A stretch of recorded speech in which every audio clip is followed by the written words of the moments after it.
Sorry. Can I mention something? Mm-hmm.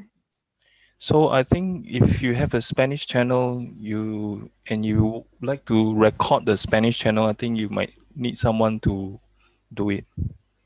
Like someone who's listening to the Spanish. Yeah. Okay, thank you. Yeah, I saw some things on that, but it wasn't. I didn't grasp the full everything about it. Thank you. So I'm not sure whether Juan is would have an extra device to record.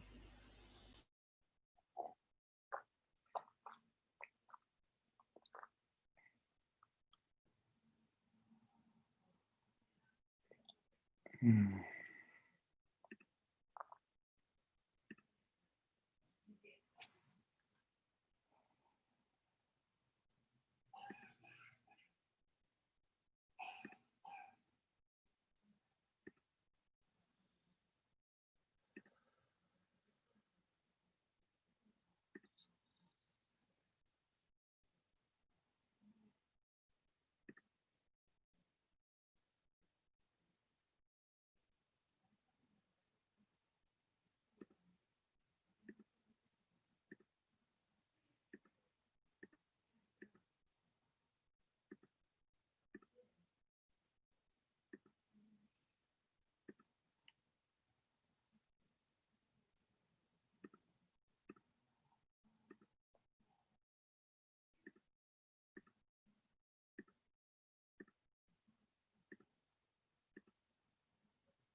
Rick,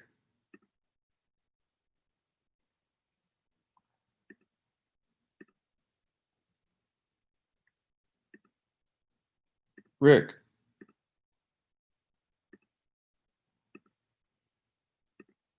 Yes, I'm here.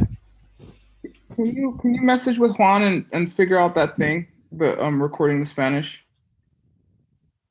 Okay. Huh? Who's recording?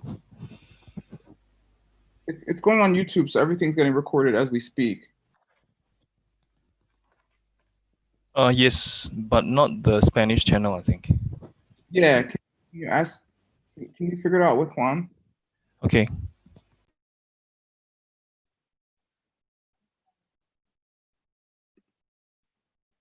Okay.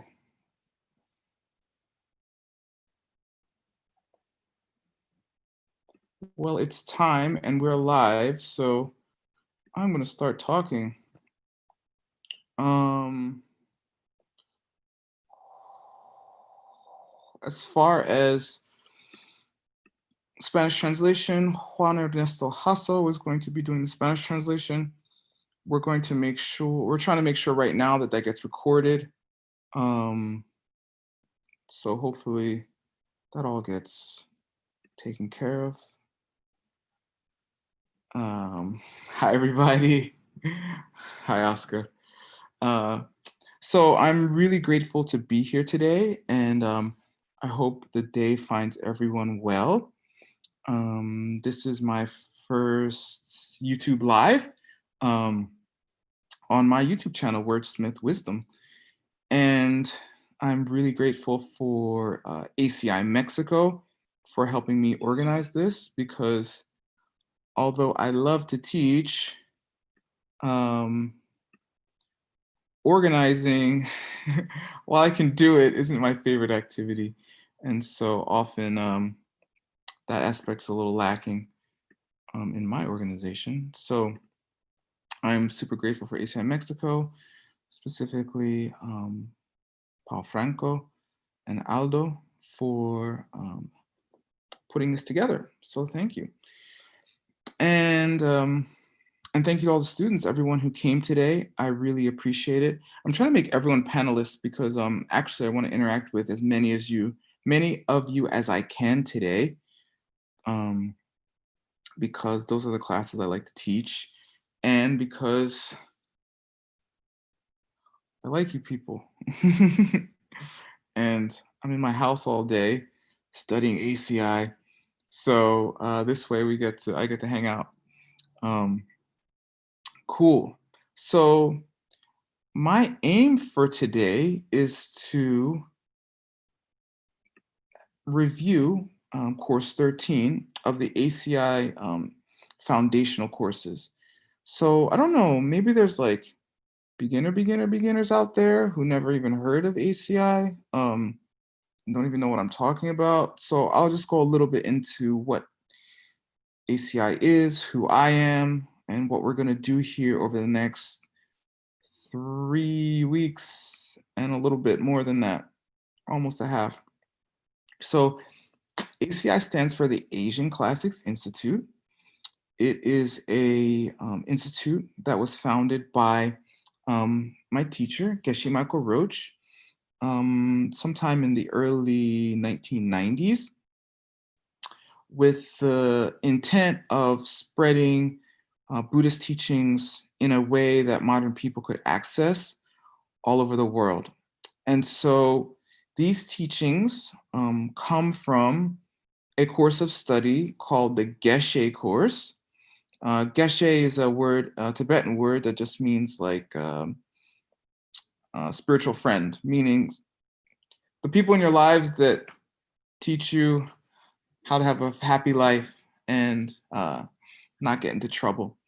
But that word became a technical term meaning like a doctorate in Buddhism or something. And so in the Tibetan monastic system, specifically those founded by J. Tsongkhapa, who is a famous Tibetan, they made a 20, about 20-year course of study that teaches teaches all the ins and outs of the foundations of Buddhism. The Buddhist teachings are extremely vast. Lord Buddha taught, I don't know, I think it was like 56 years or something, pretty much continuously. And so of the teachings we have from his life, it's quite a bit. It's at least thousands of books that we still have. And they say that the amount that was taught was like 84,000 or something. 84,000 piles, I think, is what they say. I don't know the exact number. But basically, there's a lot of teachings. And so that 20-year course basically condenses all the teachings of Buddhism into 5 major subjects. And those subjects range from what we call Parchin, which means perfection of wisdom, or lower middle way, which is a school of Buddhism. And then there's higher middle way, or Prasangika is the Sanskrit for it. Then there's Abhidharma, which means higher knowledge. And then there's Vinaya, which is Sanskrit for vowed morality, things that you promise not to do in your life so that you can achieve enlightenment more quickly. And then there is logic, and that's what our course is about today. Maybe I should talk about me a little more before I even go there. My name is Word or Dr. Word. I have a doctorate in Chinese medicine, actually. I have a doctorate in the branch of Chinese medicine that is basically yoga. So I have like a doctorate in yogi medicine. Um, it's called medical qigong, and it's super relevant to our studies. And as you go deeper and deeper into these teachings, it becomes more and more relevant. I don't know. I had some kind of amazing good seeds to have these teachers teach me these amazing things throughout my life. But in any case, I also have a bachelor's in philosophy and have been studying healing modalities as well as philosophy and internal martial arts and yoga for, I don't know, 24 years or something. I don't know. Do I look that old? 22 years. I don't. 1998, I guess I started. Anyway, I started learning with ACI about 10 years ago through some amazing karma and situations that occurred where my Kung Fu teacher, who's also one of my Buddhist teachers and yoga teacher and bodywork teacher and energy work teacher, um, by the name of Shifa Jun, he handed me the diamond cutter, and he handed me the garden, and he handed me How Yoga Works, and he handed me Yoga Sutras by Geshe Michael, and a few other books. And I read them all very quickly and was extremely excited.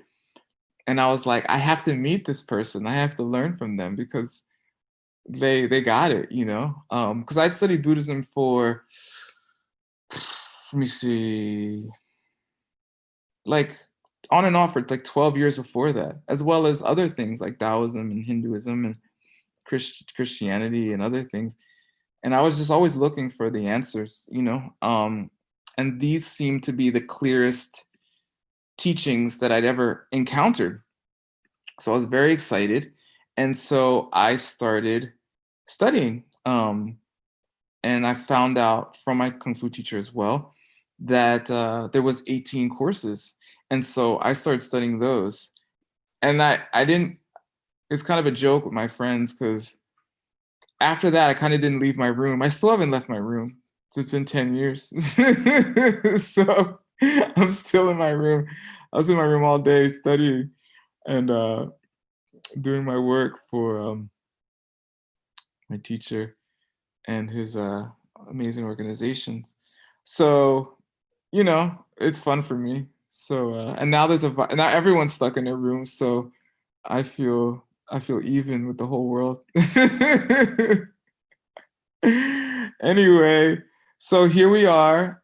And there's 18 courses, and I listened to those classes over and over and over. I know some of you know me, uh, and you know I'm always yelling out the answer in class. And the reason is because I didn't leave my room, and I listened to the ACI courses about I don't know 3 times the whole thing, and then some classes more like 4 or 5. And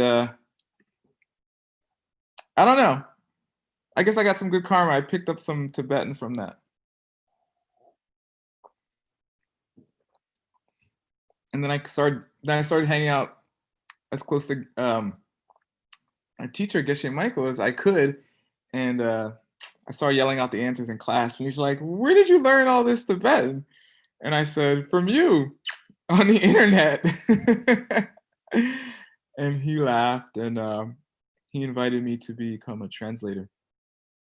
So I started translating with him and our translation team called the Mixed Nuts. I think the proper name is the Diamond Cutter Classics Translation Program or something. But no one says that. Everyone just says Mixed Nuts.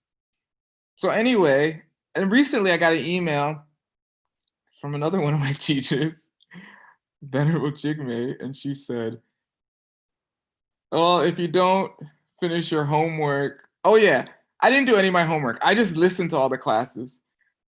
I I don't like written homework. I never have since 3rd grade. They tried to make me do homework, and I was like, no, I'm not doing it. So I always got bad grades. I knew the answers, but I didn't do the homework, so they gave me bad grades. I was like, oh. I just came for the knowledge. But anyway, Venerable Jigme said, you don't finish the homework by March, you know, we're gonna make you go through teacher training. I was like, no. The teacher trainings are, I mean, I recommend them. You should go. But I'm quite busy, and I'd rather be translating right now. I'd rather be teaching in the teacher training, actually. So anyway, I'm gonna do my homework. And so I had this idea of that I would invite everybody to do my homework with me. And because that way I'd be accountable Because I don't like writing stuff down. I'll listen to ACI all day. I'll listen to Geshe Michael a million times. But when it comes to writing something, I'm like, eh. So now here I am. I did my homework today. I did my homework for this class. I did the reading. I did everything. It's like a miracle. So it's working already. Thank you, karmic partners. I got 36 karmic partners. And we're gonna do logic or reasoning. So I don't know. I think so. It's course 13. So if you didn't do the first 12 courses, it's okay. This can be your first class. It's kind of the first thing that the little monks learn in the monastery. So that's okay. You're all, just pretend you're 12, okay? That's when they start studying logic. And they just start memorizing and studying. It's okay. I don't know. I have some weird karma. I started when I was 15, I met these kids in my neighborhood, and they love to argue. We argued about everything, but we argued about very deep topics, actually. And, you know, I was kind of a delinquent kid and would party and do things not supposed to do at that age, but I did them quite frequently, you know. And when the inhibitions get low, more arguing happens. You know that, right? And so we would argue. I mean, and these kids were kind of delinquent, but they were smart in ways too. And we would talk about very deep things like reality and existence and knowledge. And I remember one day, the first day, my friend ran down his steps. He's like, "What's this thing I heard? Everything's suffering. What is that? I don't get that. What are they talking about? Everything's suffering." I was like, "What are you talking about?" They're like, "It's like this thing I heard, this Buddhist. He said everything's suffering. Everything's not suffering. Doesn't make any sense." I was like, "Oh, I don't know." And so I don't know. It's some incredible karma. Maybe they're all Buddhas. Maybe they're all angels, because I don't know. I came to find out later that 15-year-olds don't usually talk about these things. I don't know. Maybe you did. You're all incredible though, so I wouldn't be surprised. So then when I started studying with Geshe Michael and people had these arguments, I was like, I know that argument. I figured that one out when I was 17 or 18 or 16. They're all old arguments to me. Many of them. Some are new. Some things I never heard, and that's the blessing of a teacher. So in the monastery, this is the tradition. They go to class, they learn, and in the evening they debate and they hash it out with their friends, like me and Rivas. You know, he sometimes he'll pick me up to go to class or something when I'm in Guadalajara, and yeah, we just talk, you know. And or me and Aldo's either the best or the worst. I don't know what you want to call him. He loves to argue, which is sometimes annoying. You're like, "Aldo, shut up." But he challenges you, right, in really good ways, and that's a Geshe, really. You know, I mean, of course, doctorate Geshe, that's something, but that's the kind of friend you want. Like, why are you doing that? Is that real? You know? And I get mad and I tell him to go away, but I don't forget. It makes you think, and we should think about these things. You know, they're very relevant. Okay, and maybe you didn't think they're relevant before until a plague took over the world, and then you realized everything your Lama ever said was true. I don't know, or you know, we should think though. We should think. So anyway, course 13 is all about logic and debating, and it's not about winning though. It's this kind of debate. I mean, when I used to debate with my friends when I was 15, sometimes we'd get really mad and we would start fighting. We would just start punching each other or wrestling or something. Because, you know, 15, but because we always wanted to be right. And that's not necessarily the point here. The point here is to elevate people. We're trying, we're helping each other work things out that are difficult to work out on your own. Maybe impossible. I don't know. I mean, some of you know better than me, if you're married or have a partner, that certain things you just don't get until someone just challenges you enough, right? Until somebody is in your face a little bit, you know who you are. And then you learn you very quickly, you know. Actually, they say, I think the Buddha said that's the fastest way to get enlightened. Just get married. Just get married. You know, if you have the right worldview, right? And so this whole class, this whole everything my teacher does, it's all about worldview. It's all about realizing your full potential and realizing what your mind is capable of, right? And realizing what it's not, right? That's important. And so they say that this kind of thinking, this kind of discourse, is a way to achieve that much more quickly. According to my teacher, he studied in the monastery for 8 years, like very diligently, you know, and if, you know, many of you know my teacher, he doesn't do anything not diligently. It's beyond remarkable how hard he works.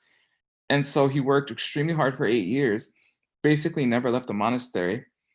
And he translated his first text. And then he went to the monastery and started debating. And he said he immediately just like threw it out. He's like, wrong, you know. He said within 6 months, he learned more than he did in 8 years. I don't know. I don't know exactly what happened in his mind, but he says it's the fast way. And if you've ever heard Holy Geshe Michael speak Tibetan, he said that's how he learned to speak so fast and clearly and to think so clearly. Because some of these things are extremely difficult. I mean, they're difficult in your language. You know, it's not when you start talking about the thing that's not the not, you're like, ah, my God, my mind, right? It can be very daunting to think in those ways and to try to think those ways in another language. And if any of you have studied a little Tibetan with me or with Holy Geshe Michael, you know, in some places Tibetan is difficult. It's not that clear. They don't have like punctuation and pronouns and things that English does and Spanish does. So you really have to know it. And he says a lot of that came from debating. So here we are. So I'm encouraging you to do this thing. And do it for fun. You know, don't argue and get mad. Don't argue and hurt yourself or hurt others. That's not the point. If you're doing that, then you're missing the point completely. You know, in this form of debate, actually, it's not exactly the same as Western. I took Western logic class in, I don't know, 1999 or something.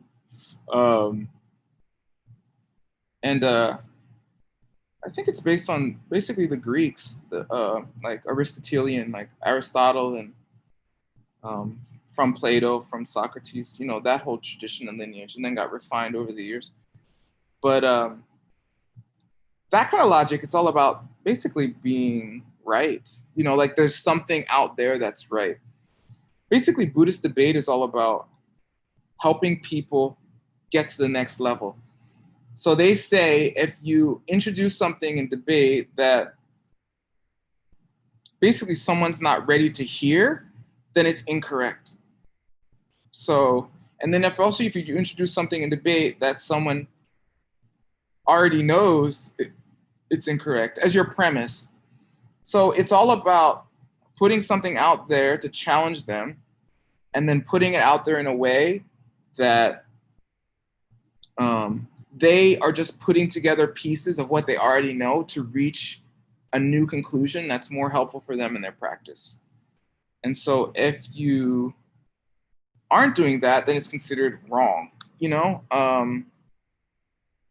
And so that's interesting. That's different than Western logic, right? Because the point here, the whole intent is, I mean, bodhicitta, right? If you don't know what that is, it's the wish to get enlightened as fast as you can to help other people do the same thing, right? And sometimes to get enlightened really fast, you have to act like you don't know what you're talking about. It's actually smart sometimes. My problem is I got a big mouth. I don't know when to shut it.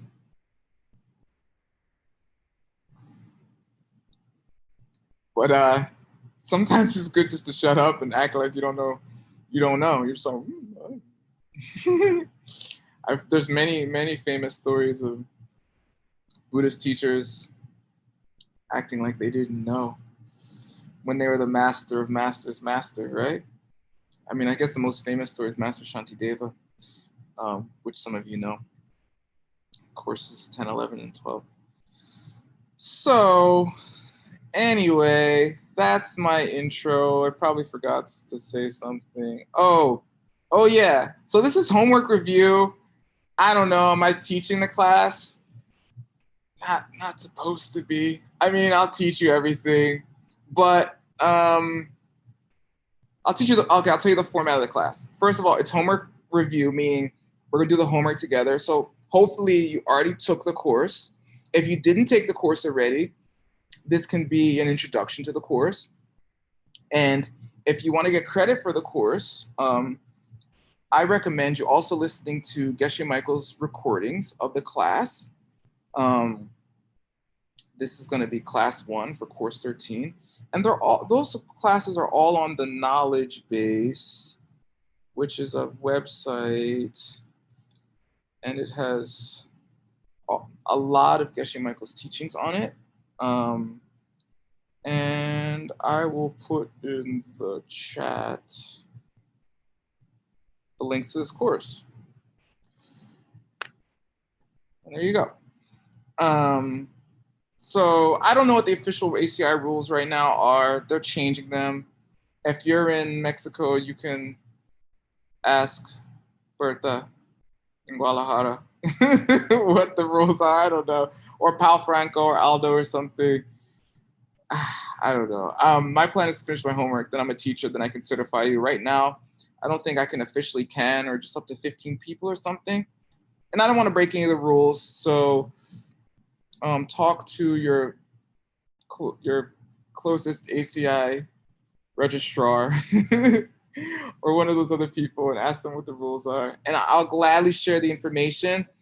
If you're allowed to get certified through me, by all means. If you're not, take whatever steps. But we'll be going over all the most pertinent information in the course as I know it. And you'll learn the information here. Whether or not you can get certified is up to the administration. Okay? Okay. So that's out of the way. What else?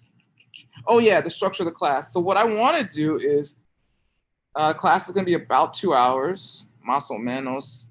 If it's shorter and we're done, I'm going to get off because I got other things to do.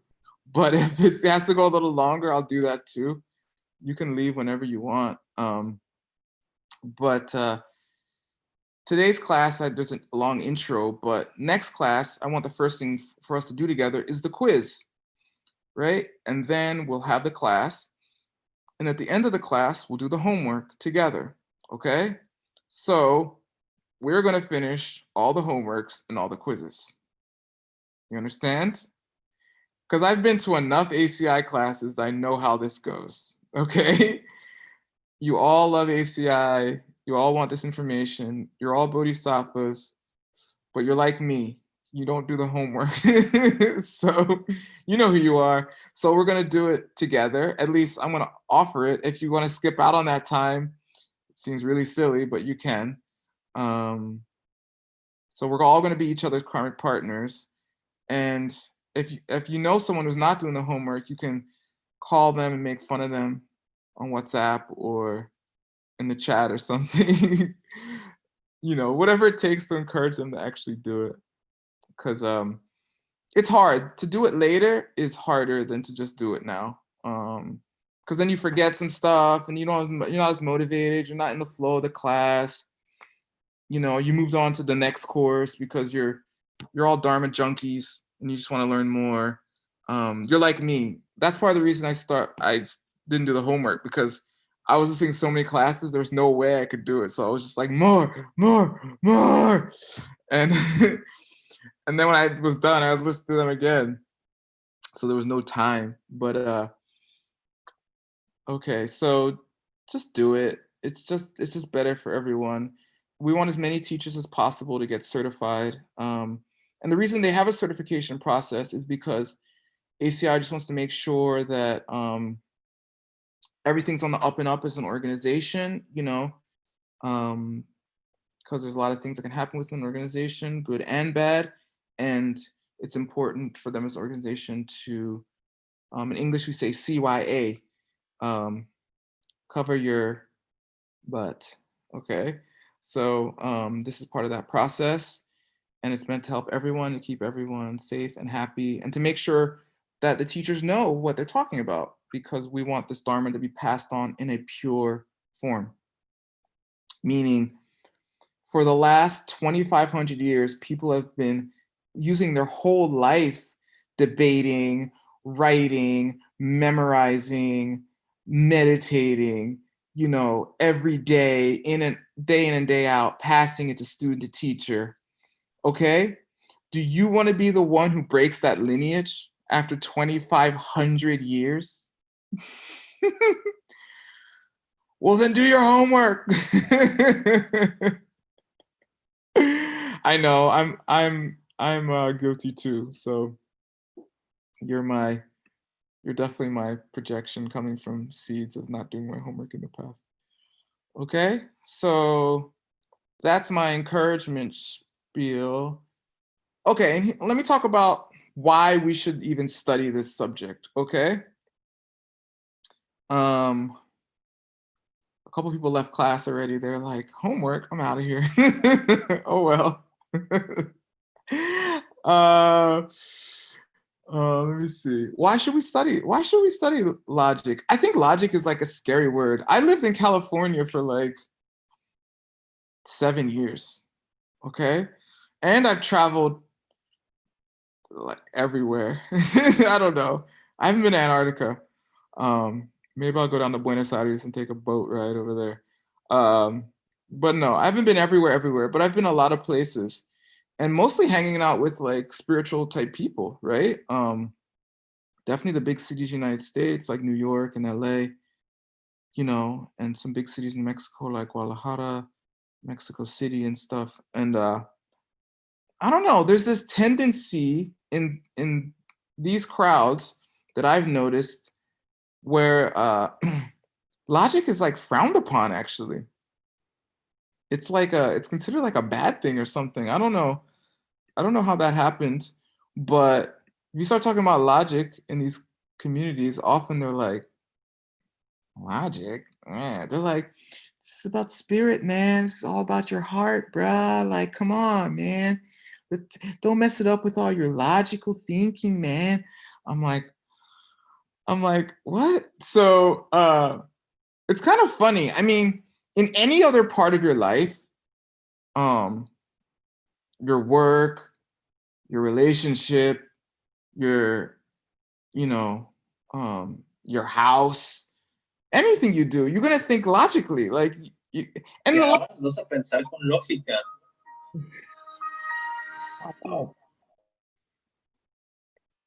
I don't know. This is our first live. Excuse any technical difficulties. Any other kind of part of your life, you're gonna think logically, right? Like, I need to go to work. I have to do this, this, and this. I'm gonna have to make these steps, right? It's gonna take this effort. You're gonna have to put in, you basically you think clearly. Like logic is a bad word. Holy Geshe Michael likes to just say clear thinking, right? This is all we're encouraged to do. Think clearly. I'm not trying to get you to join my cult, although if you want to join my cult, you can. Just deposit $10,000 in my bank account and you too can join my cult. No, I don't have a cult. I'm joking. No, it's not about you believing something here. We want you to be able to think clearly so you don't end up in a cult situation, so you don't end up falling into dangerous spiritual situations or any other kind of situation. We want you to be able to think clearly so you can think for yourself, right? So in this class, class 1, they say there's 2 kinds of students to Buddhism. I guess in general, in spiritual teachings, one is those who follow by faith, and those are ones who follow by intellect. And I get it. I mean, especially, I was raised Christian, and many of the students in this class are from Mexico, and I know Christian teachings are very big in Mexico. And faith is something that's encouraged quite a bit in that tradition. And I'm not saying you shouldn't have faith. I'm just saying, just be clear-minded when you walk into these situations. Be clear, because what can happen, I don't know, religions can be like girlfriends, okay? You're with one good-looking woman and then another one walks by and you're like, okay, later, They can just draw you in. If you don't have a good reason to be with your girlfriend except, oh, she's good looking or something, you're probably gonna leave her, because relationships take effort, as many of you know. And it's easy to be like, oh, this is gonna be easier. It never is. Don't be fooled. It's probably gonna get worse. But if you think clearly, you're gonna think to yourself, wait a second. How did I end up in this relationship? Oh yeah, I left that last relationship. Oh, did it get better? No. I had the same problems as the last relationship. Oh, so that if I go with that woman, boy / whatever you go for, it's probably just gonna be the same stuff. Meaning, I shouldn't leave my relationship. Not for that reason, at least. Okay, I'll stay in my relationship. This is just clear thinking. And if you think, there's a term in Tibetan, it says, say aksar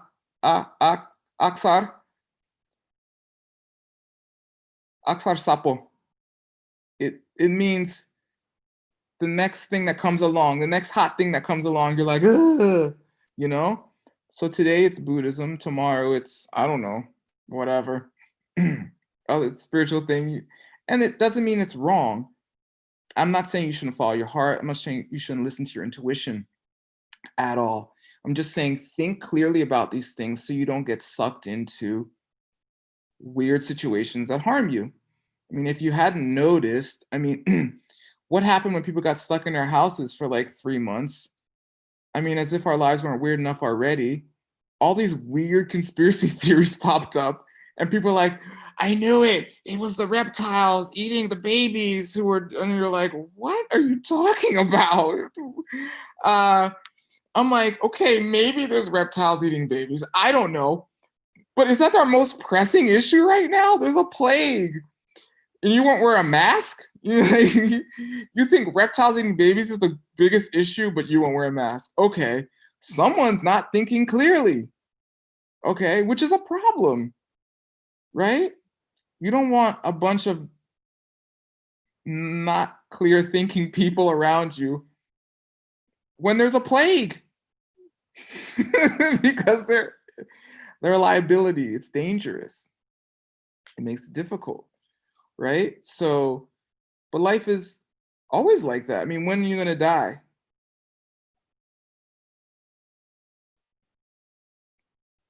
Exactly. Tomorrow, tonight, this morning, 2 seconds, you don't know, and so knowing that and being clear on the dangers of life, the reality of life. You know, what does the word dharma mean? Dharma means truth. It comes into English as the word truth. Dharma comes from a Sanskrit root, dar, which means that which holds, or that which retains, or that which supports. And dar comes, like dhir, comes into English as true.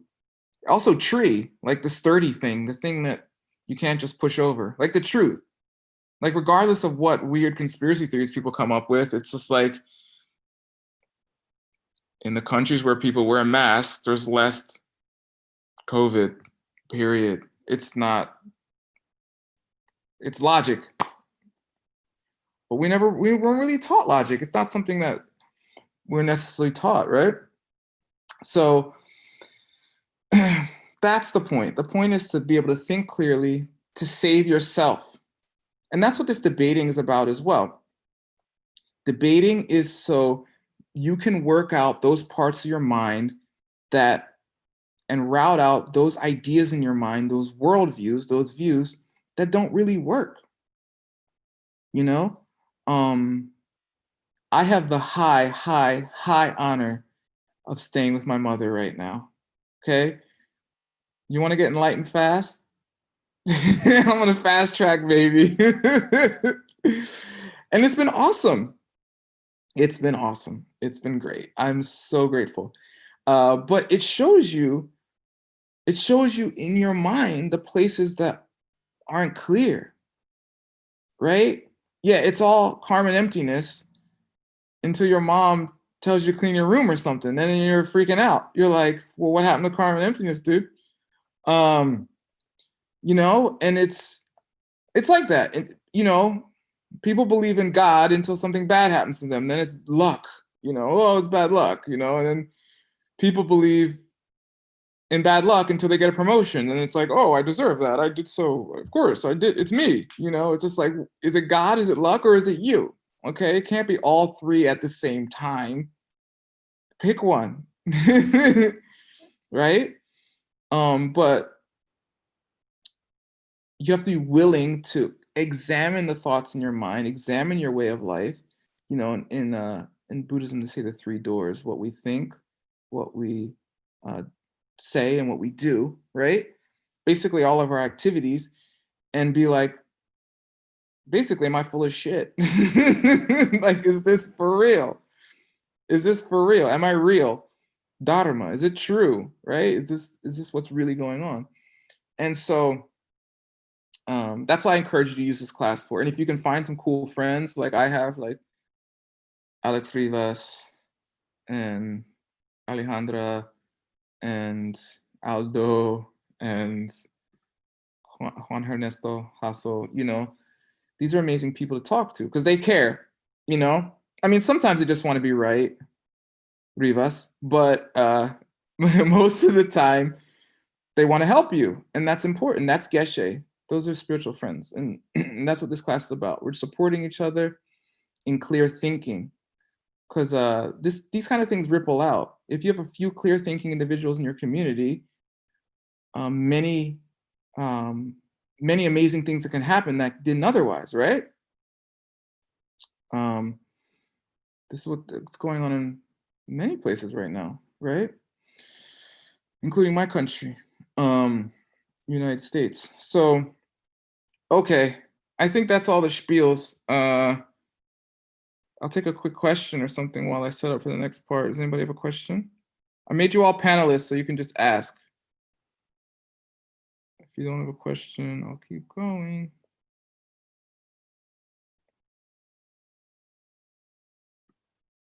No question. I have a question.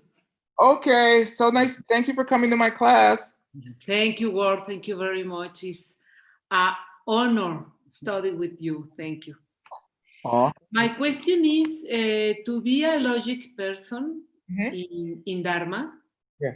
I am afraid I may not be ever because I have not good memory about dates, names, and all that stuff that when a Dharma debate is going on, they always said So could be the possibility to be a good debater, even if with the logic of the ideas only, or should be by force, by the knowing all the names, dates, books, and everything.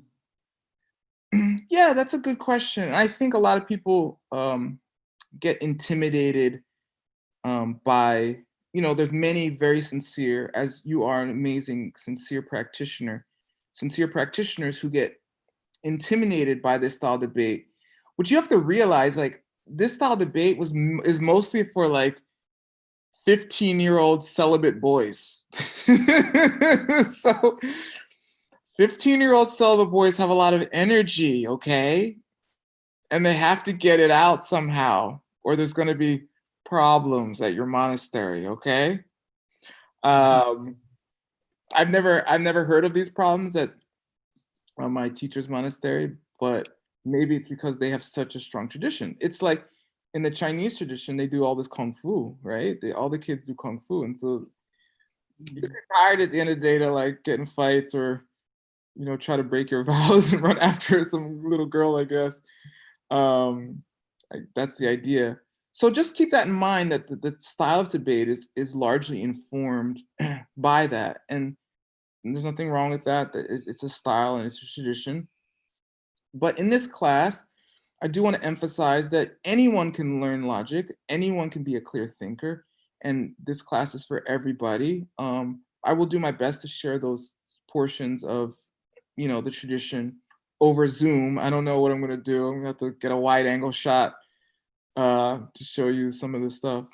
But yes, Lucia, you can learn. And I've seen you talk about Dharma. I've seen you ask very intelligent questions, and I've seen you be clear thinking. So that's all that's required. You just sincerity, an intention to help others, it's intention to clear these thoughts up in your own mind. And it's basically a talk. I mean, one of the best debates I ever had, or debaters I ever debated with, was my Dharma friend, Erin Shad. Does she go by Erin LaShaw now, I guess? Yeah.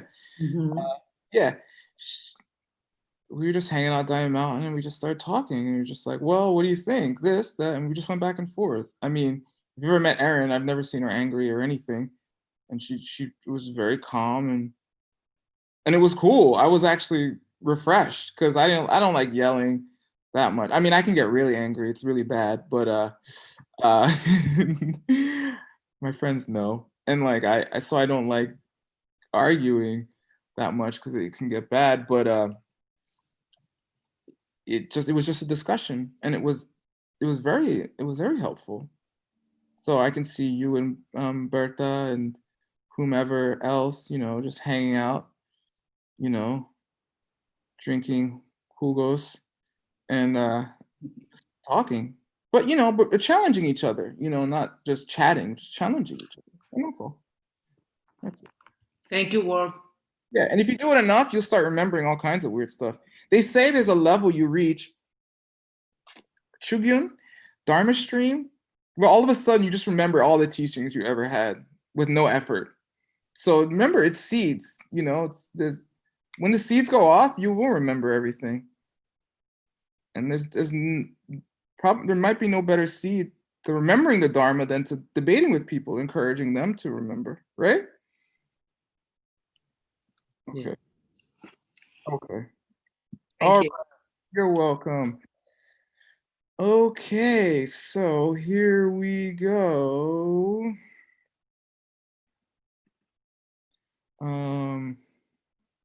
All right, so here we are. This is the reading. So if you go to the knowledge base, that page I sent you, it outlines the classes, it has the recordings, it has the course materials, as well as a transcript for the class, which can be helpful sometimes.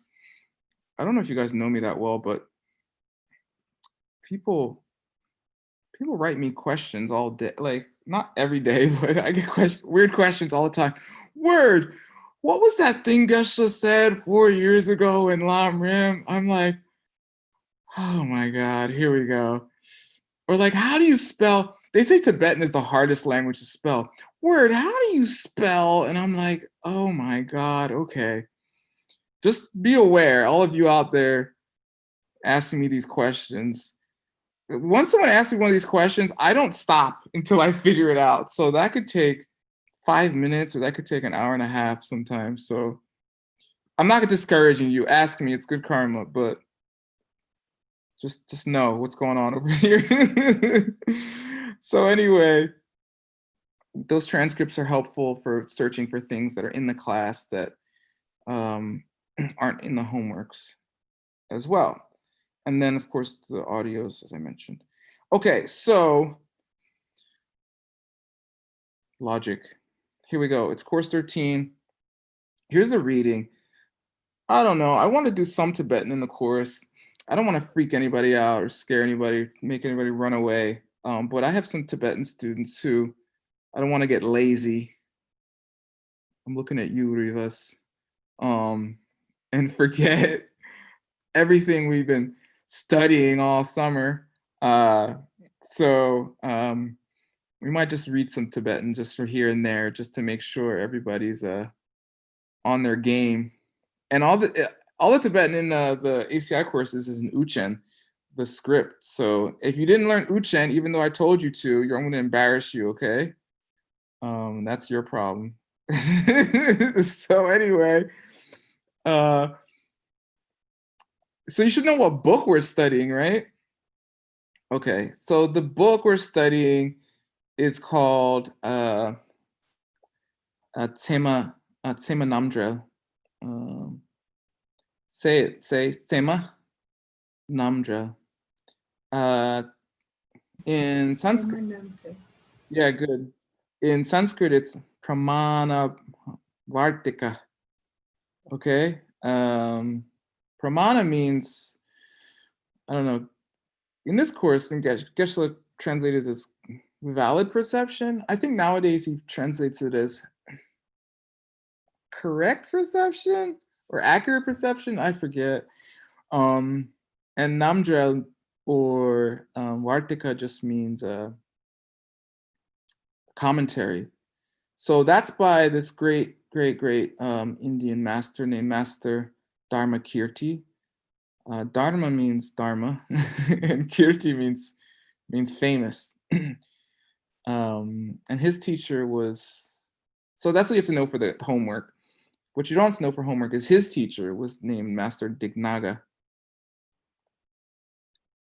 I'll give anybody $50 right now if they can tell me what Dignaga means.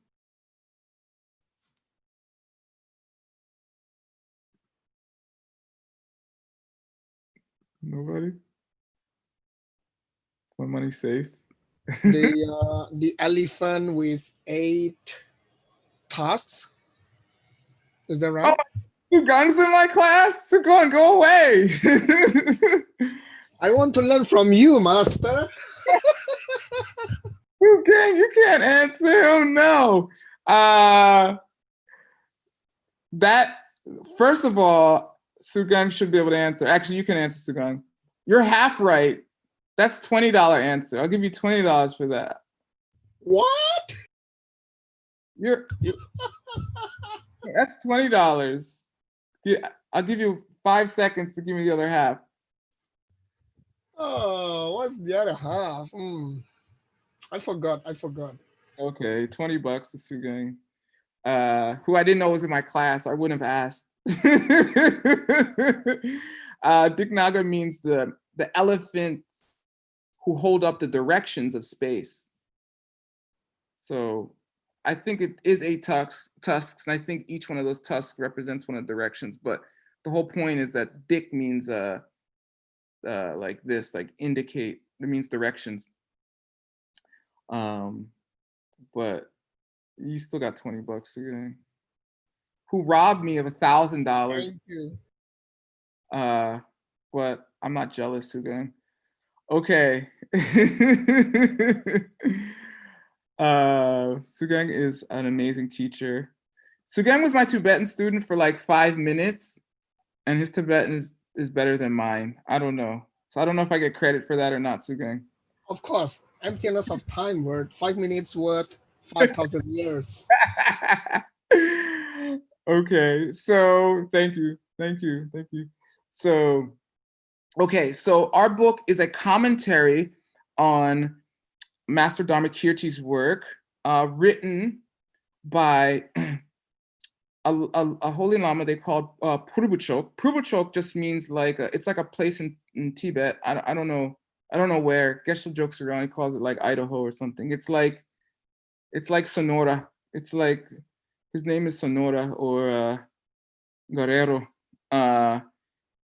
And his name is his proper name is Jampa Sulchun Gyatso, and he was one of the tutors of the 13th Dalai Lama, which is like the high.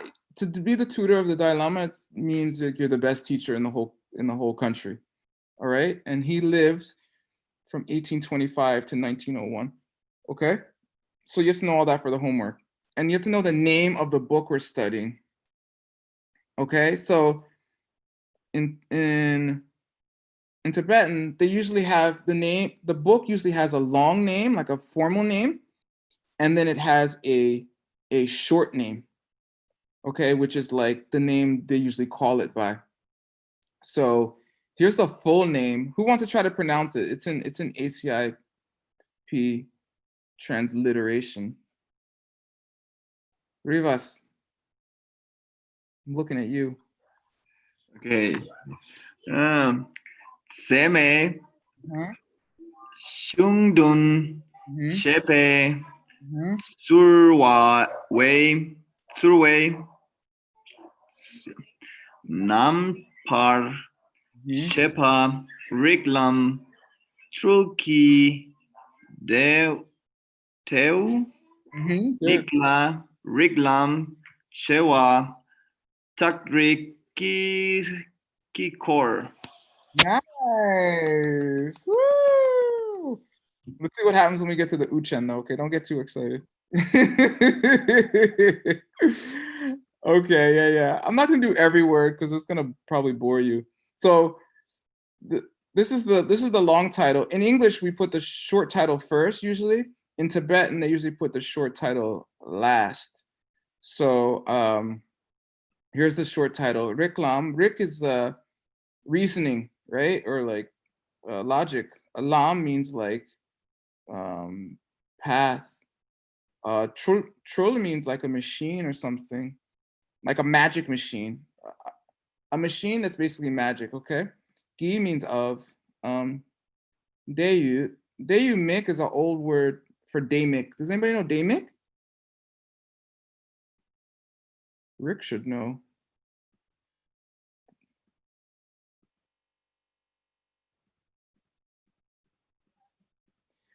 All those mind-only classes for nothing.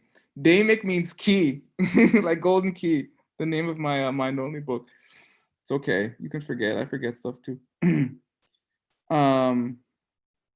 Anyway, basically the book is called The Key to the Logic Machine, okay? Which means it helps you unlock this magical power that is logic. And it is magical. If you know it well, it's magical. I'm a big nerd, and when I'm to relax, I watch Sherlock Holmes TV show. And he's always figuring stuff out. People are like, how did you figure that out? He's like, elementary, Watson. He goes through his like incredible logic, right? And he's always right, and it's amazing. And those are my heroes, right? Logicians. So it's like that. You can figure things out that other people can't figure out, and then you can help people. So Master Dharmakirti, his dates, I don't think we know them exactly, but we say about 650 AD. So AD means after the birth of Jesus Christ. And we put a C before it, means circa. In Latin, it just means about that time, right?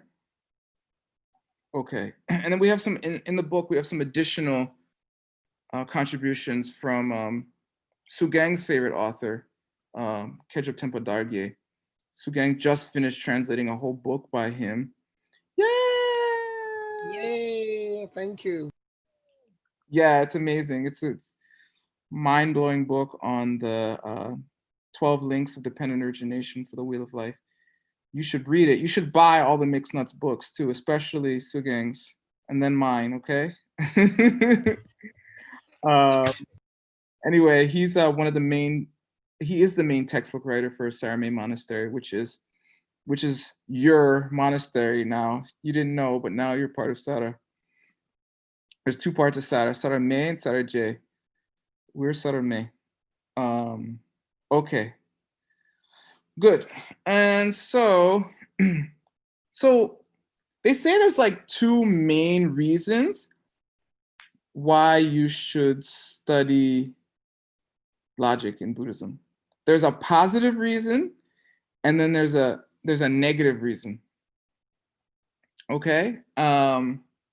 So what should I do first? You want the good news or the bad news? Let's do the bad news, dessert last, okay? So the bad news is unless you're clairvoyant, right? You have psychic powers, like very good ones, not spotty ones, okay? Or you're already an angel, which, there's always one in the crowd, someone. You never know. You know who you are. I'm looking at you, Gina. Gina comes to my Tibetan classes. She acts like she didn't learn Tibetan 1,000 years ago. I know she did 1,000,000 years ago. So unless you're some kind of angel or something, if you're a regular human, you basically only know the thoughts in your own head. You only know what you see in your experience of life. And because of that, you don't really, okay? See how I said that? You don't really know what other people are thinking. And so in Buddhism, there's a famous quote and a famous story. I'll talk about it, about this. But basically, because you don't really know what other people are thinking, you can't really judge people as being this or that. Okay, so it's really important to make a distinction here. Should you judge people? No. Should you say that person is a bad person? I can unequivocally, I can definitely say Rivas is a bad guy. I can tell. I saw him do bad stuff. He's bad. I know it. I can tell. I see that look in his eyes. You know that look, right? And you can say that, and many people will. They know people are bad. Something happened recently in my country, maybe some of you in the U.S. The president of the United States contracted a horrible disease, right?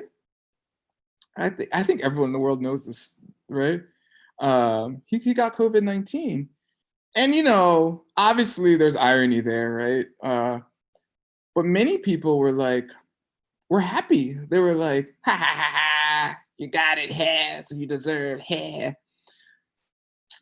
And I was with some friends, and some were happy, some were neutral, and they were laughing, and I was like, why? What are you doing? They're like, you're not happy about it? I'm like, no. I mean, it's a horrible disease. Like, why would you want someone to get a horrible disease? You're like, well, didn't he deserve it? I'm like, I don't know what he deserves. I can see the irony, obviously, after all their rhetoric, but you have to be careful. You think people are bad. You think Donald Trump is an idiot, I don't know. But should we judge people's actions? Yes. If you see someone doing something that is going to hurt people, we should do everything we can to intervene, within our capacity. Okay? Meaning, don't put yourself out in a way that you're going to hurt yourself or hurt others. We're not all Gandhi, or Martin Luther King, or Greta Thunberg or something, you know, sailing across the Atlantic to make a point about, you know, fossil fuel use, you know, and that's okay. You have families, you have dogs, you have people you touch in your lives in other ways. You don't have to be like those people. But if you do not have this capacity, like a Mother Teresa or, you know, Jesus or Geshe Michael or something, you know, don't hurt yourself and others. But if you see evil in the world, in whatever way you're able to, you should speak out. Don't be complicit and don't be complacent.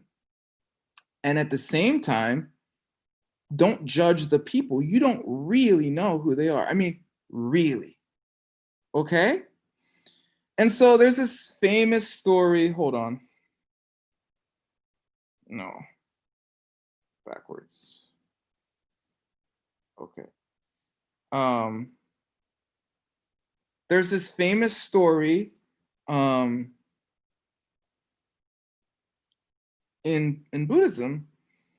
So Buddhism is very famous for its stories. I don't know how many books you've read or heard about. It has these stories that are like, they seem like they could be fairy tales or something. There's like these incredible things that happen. You think, oh, this is made up or something. I don't know. I wasn't there, but there's this incredible story of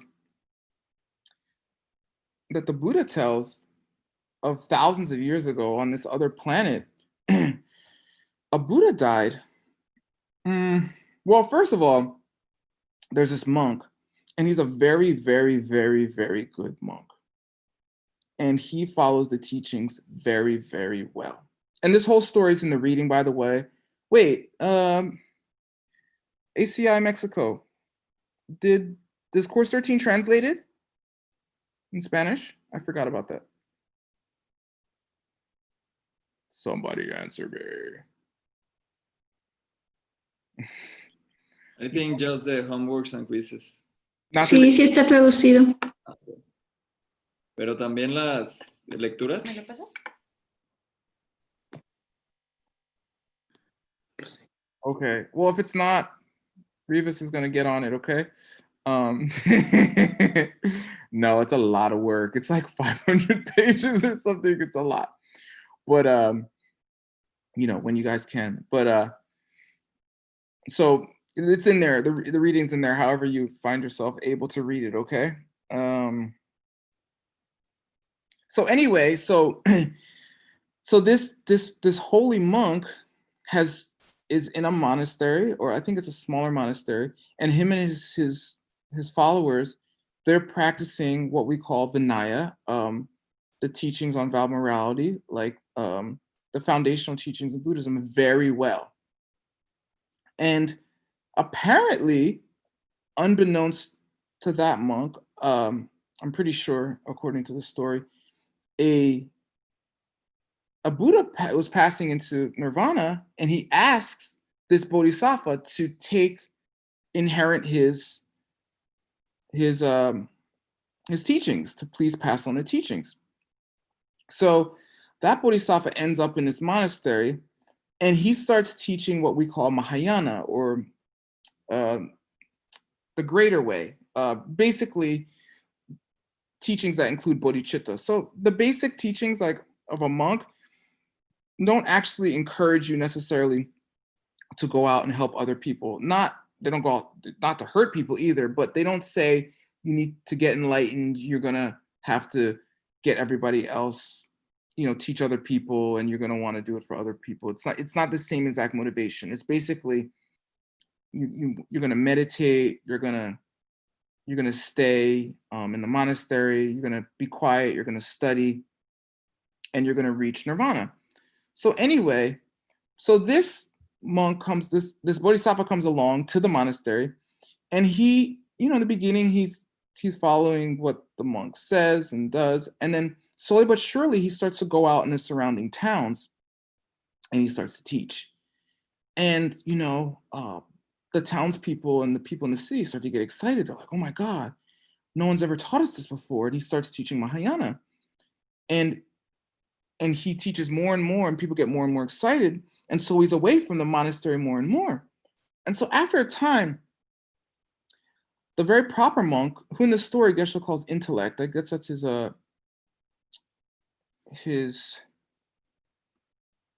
translation of his name. It's probably Lodro in Tibetan, if you care. I don't know if you do. Here we are. And Lodro, after a time, is like, I don't know what these people are doing. It seems like they're doing bad things. Like, why would they be going in the town so much and being away from the monastery so much? The Buddha told us that we should keep in the towns. Keep in the monastery and keep away from towns, and just do our practice, just do our meditation, just do our recitation, and just practice, Vinaya and Abhidharma, the foundation stuff. And so he basically calls the monks together and he's like, listen, you can't just keep going to town. If you go into town, bad things are going to happen. You have to stay in the monastery. So the Bodhisattva, who they call Pure Life, is like, well, okay, let's just stay in the monastery. We don't want to create divisions in the Sangha, which is considered a very bad deed. So he just starts hanging out in the monastery. And then some weeks go by and the townspeople start to be like, well, what happened to all those teachings that you were teaching us? We were very excited.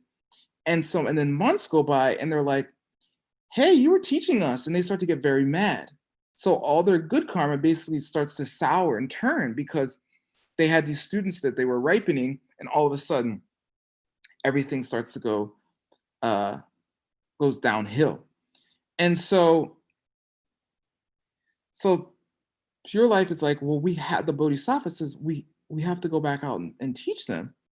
And basically, intellect, Lodro, is like, well, if you go, then you can't come back. Don't come back to the monastery. And he starts to say very bad things about them. Like, they're going out, they're doing bad things, they're breaking vows, they're basically hurting themselves and hurting others and not following the Buddhist teachings. And so Pure Life goes out and he teaches, and all of a sudden the teaching starts spreading like wildfire. All of a sudden the towns, and then the cities, and then the states, and then countries. And basically this whole world is just like starts practicing Mahayana. And around this time, the monk, the very goodly monk, passes away and dies. And they say, I don't want to freak you out or anything, but this is what it says. The karma from judging that high bodhisattva, who eventually becomes a Buddha. I think he became a Buddha in that life, if not the next. Or soon after, from judging him, he goes to hell for like, I don't know, for like eons, it's always like thousands of years. And then he's like born as a monk like thousands of times, that gets disrobed. And then even after that, he's born as a human who's a monk who tries to practice really hard, but he's like, he can't think straight and all this stuff. So it sets him back like, like millions of years because he judged this monk. And that monk became a Buddha. And then at the end of the story, this whole story is being told by Lord Buddha Shakyamuni. He's like, and that Buddha wasn't just that Bodhisattva wasn't just any Bodhisattva. He was this Buddha. And everyone knows, like, oh my God, it was that Buddha. And then he's like, and that monk who judged him wasn't just any old guy. That was me. Thousands of years ago. So when I tell you not to judge others because you don't know what's in their mind, I'm telling you from personal experience. Okay? And so from that came a very, very, very famous Buddhist quote, which is in the homework. Okay, we're going to do the homework. I'm going to stop talking in like 18 minutes. We're going to do all the homework together, okay? Whether you want to or not. And so he says, at the end of the story, he says, only I or someone like me is able to judge another person. No other person should ever judge another, for they will surely fall. And when he says fall, he's not talking about like tripping. He's talking like falling over. He's talking about what we call the lower realms, okay? Which is after you die, the places you don't want to go. Okay? And that's course 8. Maybe you can get Aldo to teach you. It's like the course that no one wants to take because it's all about horrible things that happen to you after you die, according to Buddhism. So I don't know. I wasn't there, but that's the whole point. We don't know what's really going on in people's minds. You can think this guy's an idiot or he doesn't know what he's talking about. And maybe he's a high bodhisattva trying to set people free from all their suffering. And you just don't know because you're too ignorant. Okay? It's possible. You know, at least explore the possibility of the fact that you have no idea what's going on. Okay, I like to do this sometimes because I'm used to being right all the time. But when I get in an argument, sometimes I'm just like, you know what? You could be completely right. I picked up a new habit in the last couple months, okay? I'm just like, I could be completely wrong, you know? It happens all the time. This could be the same thing. Okay? So that's a negative reason, because you don't want to go to hell. I don't know if you believe in hell or not, but that's what the teaching says. I just transmitted it. There you go. Believe what you want. Okay. And then the positive reason is because if you have a clear mind, you can learn these teachings in an incredible way. And if this stuff is floating in your head, okay, let me tell you, I grew up on TV, American TV. I mean, not a little bit. I never did, like I said, I never do my homework. Instead, I just watch TV. Not like 1 or 2 hours. I mean like 8 hours a day sometimes. Mostly cartoons. So I saw every episode of like every sitcom, every cartoon from like 1984 until like 1996 or something. So, and I have a lot of them memorized. I could tell you what happened. But the thing about these teachings, if you spend time and you can think clearly and you can remember these teachings and you can remember the ideas from these teachings, that's what's going to be floating in your head. You know, not old jokes from The Simpsons. I mean, that's okay too. But also, you know, basically teachings of these holy beings, teachings of Lord Buddha and Lord Maitreya and all these holy, amazing lamas and teachers that came after them to pass down these teachings. So if you study these teachings well with a clear mind, you will have in your mind basically the most powerful tool against suffering, against problems. And then you'll be able to pass those teachings on to others. And I don't mean like in Zoom classes. I mean, if you want to do Zoom, you can, or in like formal teachings. I mean to like your children and your grandmom and I don't know, your dog. You know, when you encourage your dog not to chase ardillas, squirrels, you know, to be nonviolent, you know, through everything you do, all your actions. But you can't do that unless these teachings are in your head. And they can't be in your head if you don't study and talk about them with your friends. Okay? So that's the positive reason. And there's a famous quote. We'll go over it in the homework because it'll be easier that way. Okay.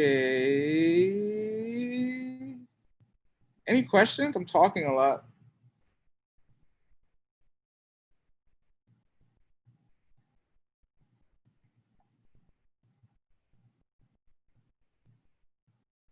None? My teacher's teacher would say, oh, no questions? Oh, you all know it perfectly. Or my teaching's perfect. That must be it. Okay, we'll go with that. Anyway, we should read one amazing line. Who wants to read one line of Dharma?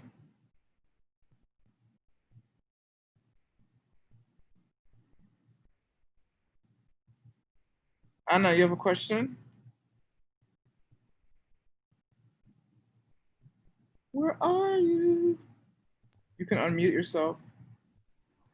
No, the attendees side, they can't talk word. They have There's still, either. yeah, 1 second. Let me let her in. Thank you.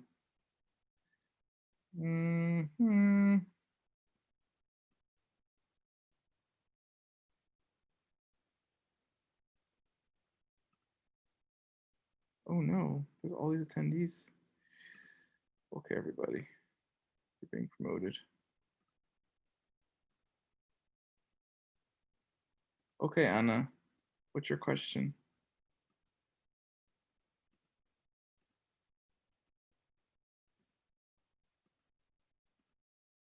She should be able to talk now.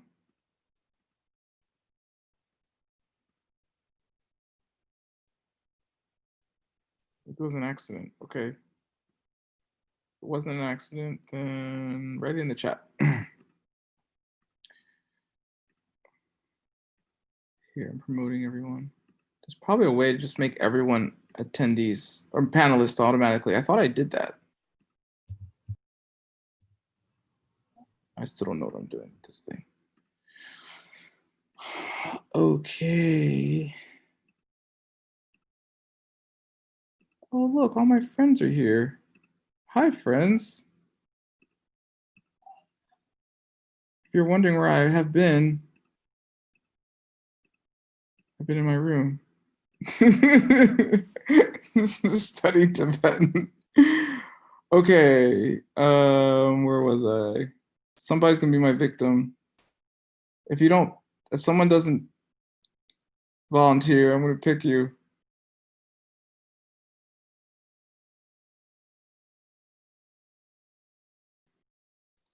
I can do it. You want someone to read? Is that it? In Tibetan. Ah, no. Thanks, bro. I can read if there's nobody. Yeah, I think this is the line.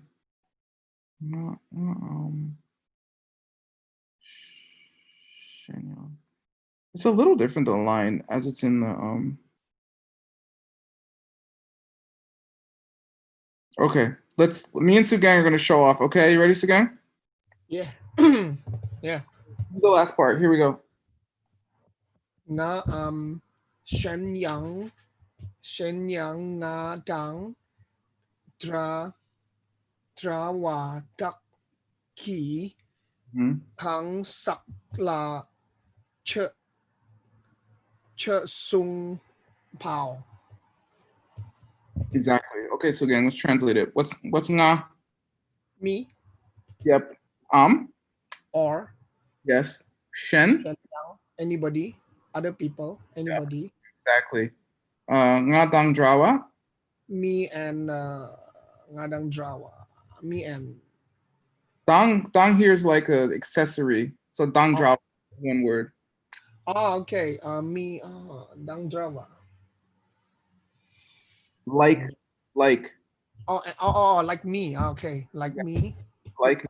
Okay. Dak. Dak. Plural. Yeah, exactly. Very good. Ki. He possessive. With a sa. Oh, sub. What do you call that? I forgot the grammatical term. Instrumental. Instrumental. Yeah. If by me or anyone like me, right? If that thing is done, we don't know what that thing is yet because the verb's at the end in Tibetan. Let's go to the end. What's songwa? Songwa. Judge. This song. Oh yeah, it's actually the whole verb is this. Yeah, judge. Tsutsung. We had it this term. Tsusung. Yeah, to judge, right? Mm-hmm. Kangsa. People. Yeah, exactly. Okay, so gang, translate. Thank you. Me or I or na senyang ngada. The answer. If you, People like me. Or only I or someone like me. yeah, yeah, yeah, Just another one. Yeah, that's right. yeah, that's it. Exactly. Good. Okay. All right. Okay, and so the logic part of our class, because we didn't do that part yet. So Holy Geshe Michael, when he does this, when he does the first class, he didn't really go into debate yet. So I won't either. Next class will start. The only thing he really talks about is the reasons. And so what can be a reason in Buddhist logic is anything you put forward as a reason. Okay? So I'll give an example. Here we go. We're starting logic. I take word, okay? Let's talk about word. He wears glasses because the sky is green. Okay? Okay. And you're like, wait, what? So we're talking about our subject, which is actually I wasn't supposed to talk about debate. Here I am talking about it. Oh well. Talking about our subject, which is word, me. I do have glasses on, right? Is the reason I'm wearing glasses because the sky is green? I mean, is the sky even green? No. No. But could I still say as my reason? Yes. Yeah. Okay. So why can I say that as my reason? Because the definition of a reason is anything put forward as a reason. Yay! Exactly. Someone was paying attention. Exactly. So it doesn't mean it's a correct reason. Okay. That's the whole debate. And actually, when you debate, you should be saying something that's controversial. You should be saying something that is wrong, actually. You know, so it's not like what we usually debate. We're always just usually trying to debate about that something that's right, right? Take me, you know, I'm not a jerk because what I said was so helpful, right? Or take the head of my political party. He does care about people because of all these jobs he got, you know, and then you're like, nah, I didn't get jobs, you know, and you start arguing about it, which is what happens, right? On CNN or something on TV. So, but you can always put forward anything as a reason, even if it's not a correct reason. Okay? So that's the first thing you're supposed to learn in debate. What is the Tibetan? Rikpa, my brain. Hold on.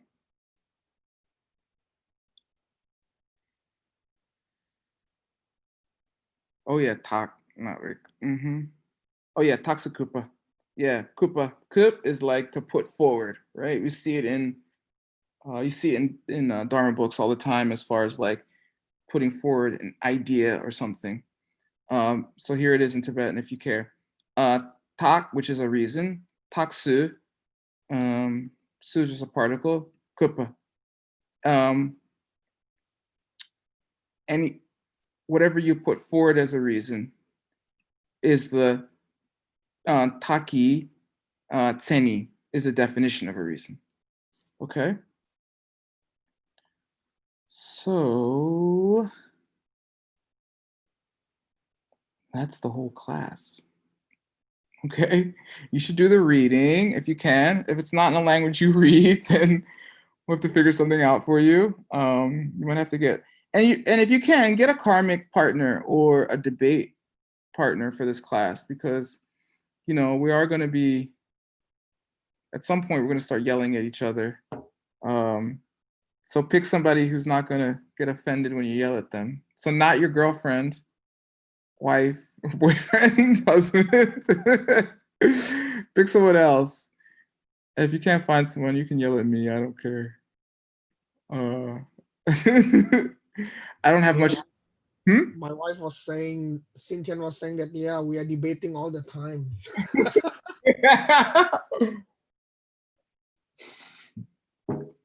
I think Shintian is probably a very good debater if she's your wife. Yeah, she's training me to be a good debater. I'm sure. Okay, so we're going to switch gears to the homework. Okay, ready? We're doing the homework. So all of you, there's a link in the description, in the chat. Okay, I'm going to put it there again because maybe it got lost in the beginning or something. All right.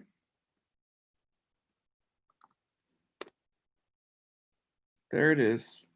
Maybe I'll just link you directly with the course materials. Wouldn't that be fancy? Okay.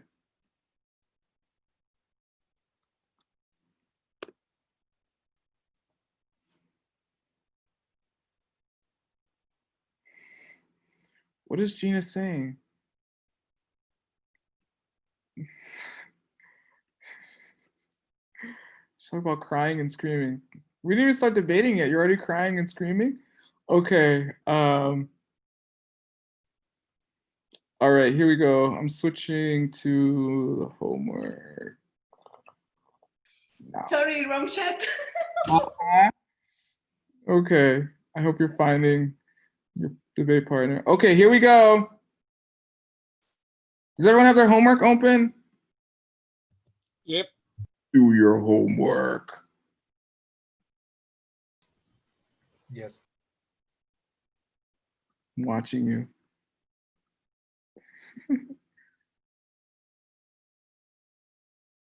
Cool. Okay. Thank you for everyone for coming, by the way. All my friends that I don't get to see anymore. Okay. Here we go. Give the Sanskrit and English names for the classical Indian treatise, which forms the basis for the Buddhist art of reasoning and perceptual theory. Also list its author and his approximate date. Okay? Did I properly translate this title? I may not have. Okay.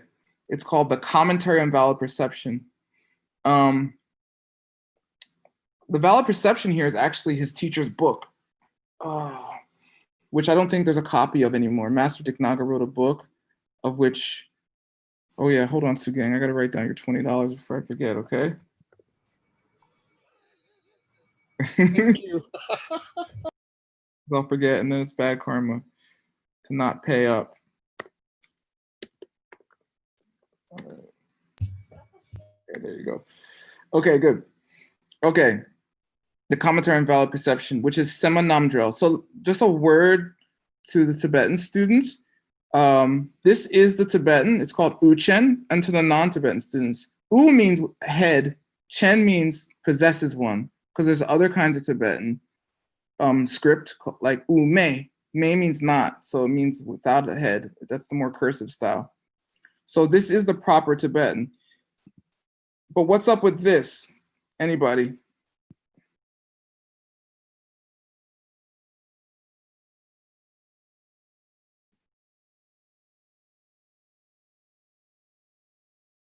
Come Oh, what's the question again? on. What is this? Not the word, but what is this written in? This is the Uchan, proper script, but this is what? Oh, pronunciation style. Exactly. Transpronunciation, as I call it. I made up a new word, Sugang. What's that? It's called transpronunciation. Transpronunciation. Okay. I like it. Yeah, so be careful. This is not transliteration. This is not the prop. This does not represent these words perfectly. Geshe wrote it here, so people who don't know Tibetan who are taking the courses can still pronounce these words. Okay? So if you care about that, which some of you, by the blank stares that I'm getting, don't. But for those who do, just know, this is not how you spell this, okay? Incorrect ACIP transliteration. But this is how you pronounce it. So tema means valid perception, okay? And namdrel means commentary, okay? And that was by Master Dharma Kirti, right? Dharma. Dharma is chu in Tibetan, chu. And Drakpa is Kirti. It means the famous one who knows Dharma or something. And Lopun means master, okay? Lopun means master. In Sanskrit, it's Acharya, okay? All right, that's question one. Did everyone write it down? Has everyone got it? You couldn't, okay, you can't get much easier than this. If you don't do the homework this time, I'm sorry. I'm going very quick. I'm gonna do these courses very quick. I'm gonna do 13, 14, and 15. I don't know about what timing 15 is gonna have because my teacher is doing a retreat on Medicine Buddha, which if you can, you should go to. And so generally we don't teach at the same time as our teachers unless there's an exception made. So I don't know. But anyway, I'm gonna go through all the courses I'm not done and I'm gonna finish. Okay, and you're my karmic partners. If you don't do it now, it's not gonna get any easier than this, okay? I'm just warning you, don't waste time. I've been studying these. I took this class the first time in 2011, okay, or something, 2012. It's been 8 years, all right? I'm finishing my homework. All right, here we go. Name the principal monastic textbook we will use in our study of formal logic and other important topics found in the original treatise. Also list its author and his dates, okay? We went over this. It's Key to Logic Machine by Purbachok. Purbachok just means Kansas. Champa means loving one. Sultrim, who follows the Dharma, who follows the path of morality. Gyatso, who's an ocean of knowledge and wisdom and everything amazing. His dates are 1825 to 1901. And he was a tutor, a Yongzin. Yongzin means tutor in Tibetan, of the 13th Dalai Lama. We're on the 14th Dalai Lama, so the one before our current Dalai Lama. Okay? If you were wondering. And this is the short title in Tibetan. Rik Lam Cholgi Diu Mik. Okay? The key of the machine of logic, right? The path of logic, literally, but Geshe is a more elegant translator than me. Okay? And here's his name. Got it? Question 2, done. This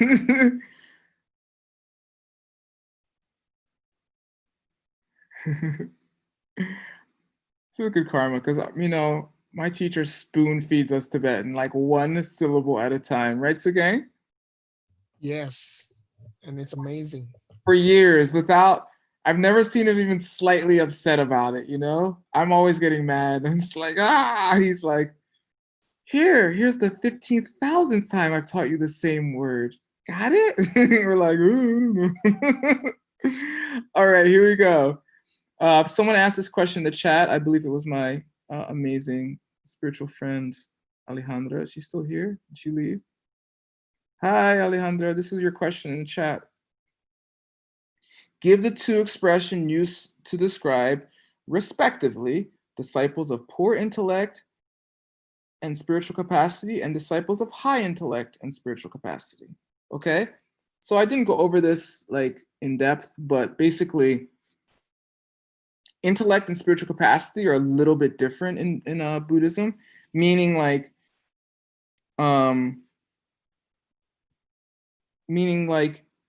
you can be really smart, like a physicist or a mathematician or something, right?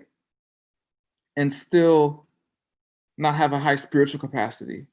And it's the opposite too. I've seen people who, I don't know, maybe in their worldly life,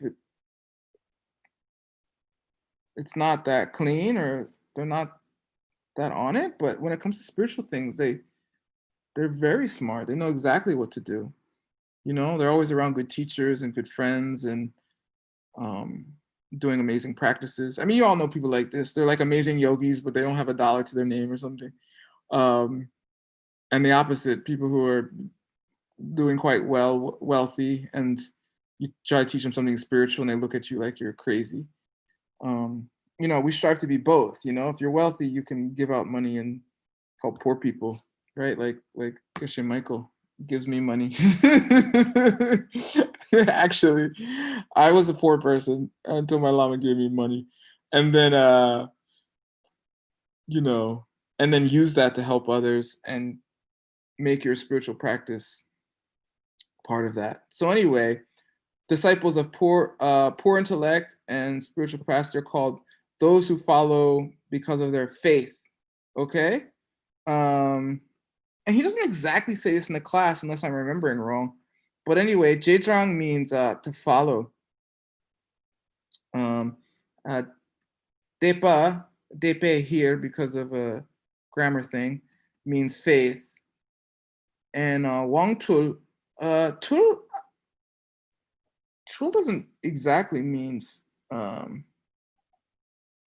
well, Depa does mean by faith, but I believe Wang Tul means to have less capacity, to kind of be dumber or poor. I think it's related to the word dulwa. Sugang, you want to see? Yeah, I'm checking now. Oh, it's good to have some more nerds in the class. Let me see. You want to see it in Chinese? He. Okay, here's my dictionary I've been working on for a fourth of my life or something.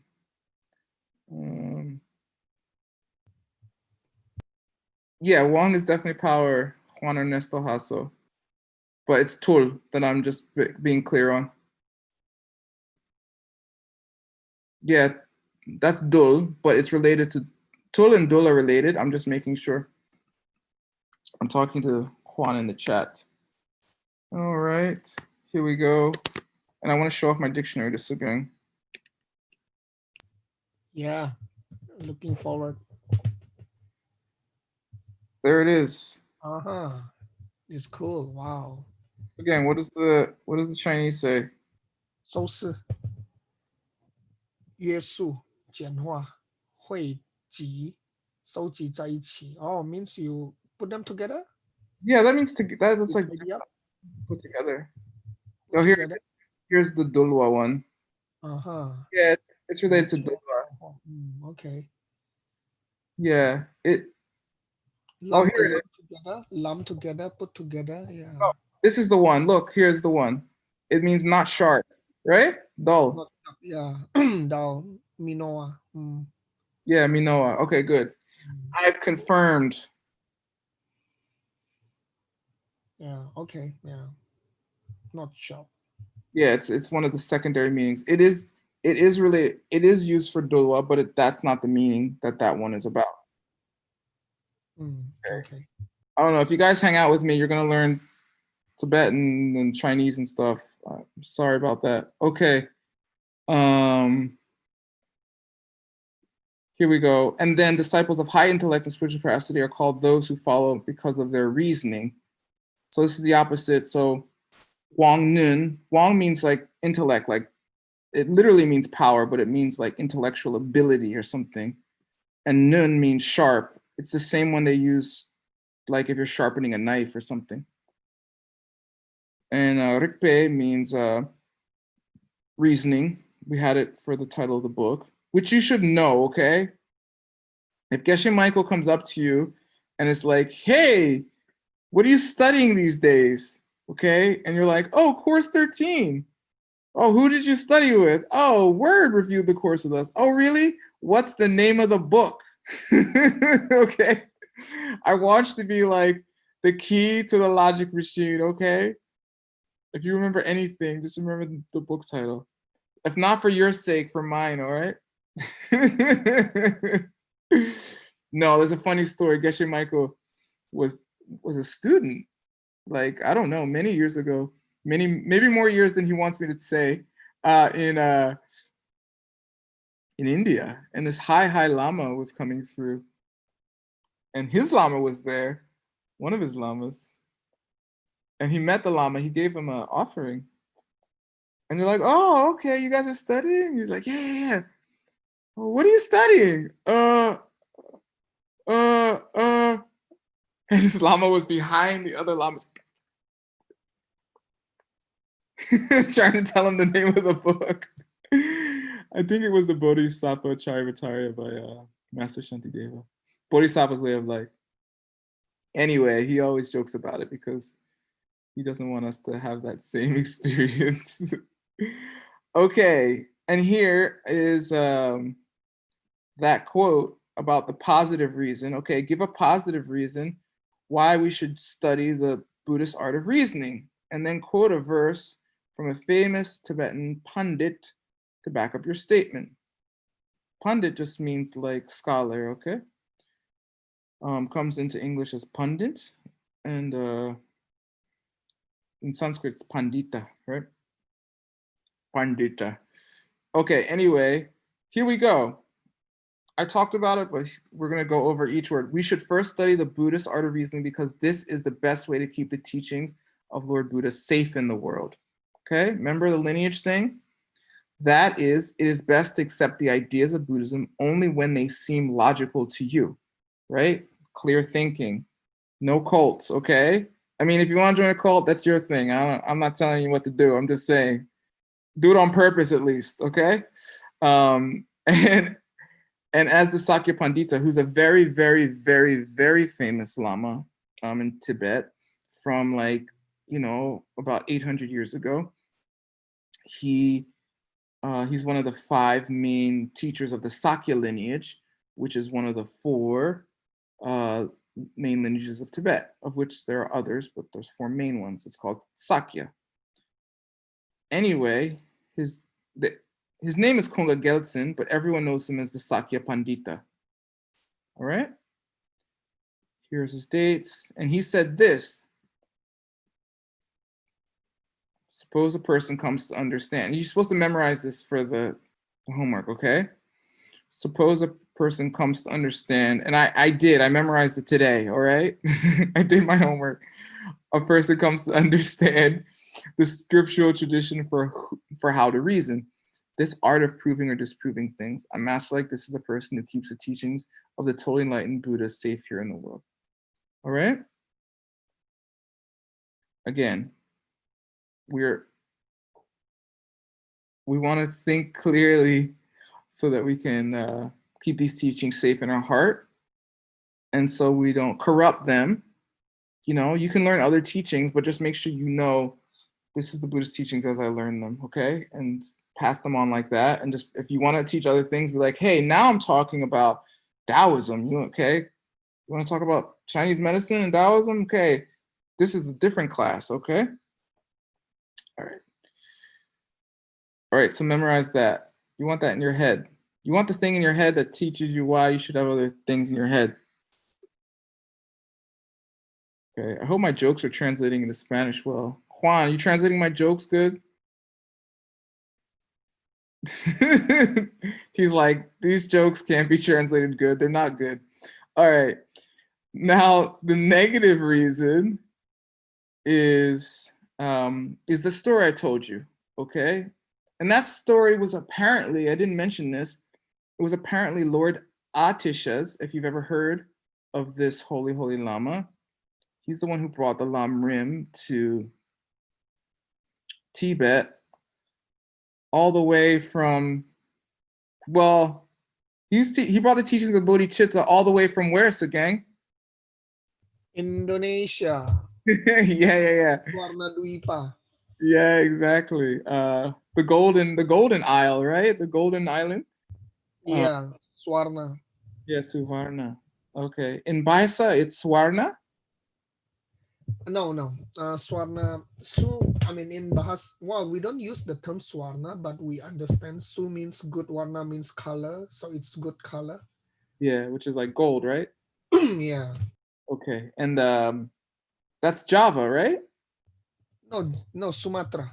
Oh, Sumatra, excuse me. Okay. Java is called Jambu Dwipa in the olden Indonesia, you know. Jambu Dwipa. Oh, Jambu. wait, is Sumatra the one the furthest west? It's the furthest west, right? Yes, Sumatra is furthest west. Okay, yeah, because it's not that far from India, actually. I mean, it's far, but it's nearest. It's the nearest to India. Exactly. Or rather, if you come from India, you will arrive in Sumatra first. Exactly. Good. Yeah. If you go the right way. You go the correct direction. Yeah. And Java is the place where we have Jakarta, Surabaya, and Borobudur. Yeah. That's the big island now. That's the main island. Good. Thank you.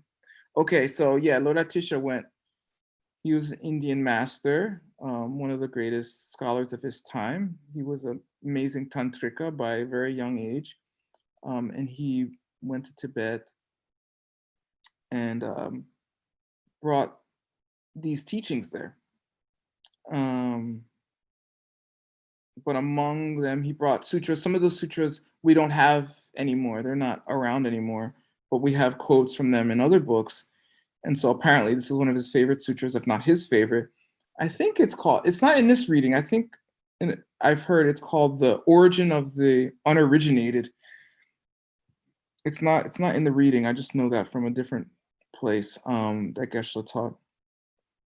Anyway, that sutra has in it the story that is translated by Holy Geshe Michael in your reading. And it's the one that teaches you why you shouldn't judge others. And remember, judge their actions, no problem, okay? Is it bad to lock kids in cages? Yeah. Don't put people in cages. That's messed up, okay? I don't care who you are. If someone puts you in a cage, don't worry. I'm going to I'm going to fight for you, okay? You want that because no one wants to be in a cage. Why is he putting kids in cages? I don't know. I don't know who this guy is, okay? Okay, maybe he's omniscient and he knows by putting kids in cages, something else is going to happen. I don't know. I can't say, right? True? Can I say? No. Can you say? If you can, if you are the Buddha or someone like him, then you good. You judge all day. All right? I'm not. So I'm going to be like, I don't know. Okay? So you got to memorize this quote too. It's a good one to have in your mind. It was in a mixed nuts this term too, right, Sugang? It came up. I think so. I think it was in Adam's book. Adam's book? Okay. Because it's a book on logic, right? Okay. Do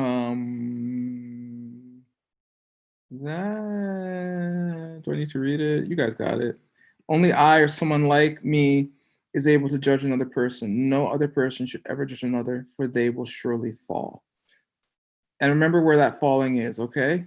We say ngensong, the bad places. If you don't know about that, you should bother Aldo to teach you course 8. Okay, and the definition of a reason. This is the softest, most cool introduction to logic, okay? Just one thing you have to do, one thing you have to memorize. The definition of reason is anything put forth as a reason. Taksukupa, takiseni. Okay?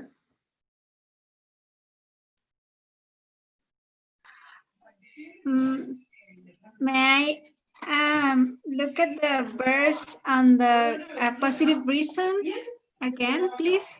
Yeah. Thank you. Who was that? I don't know your voice. She's like, don't worry about it. Okay. While she's looking at that, we have 7 more minutes, and then I turn into a pumpkin, a calabasa.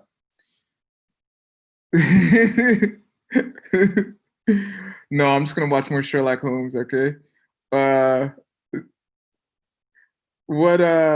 anybody have any questions? Anything. It doesn't have to be about logic or Buddhism. I don't care.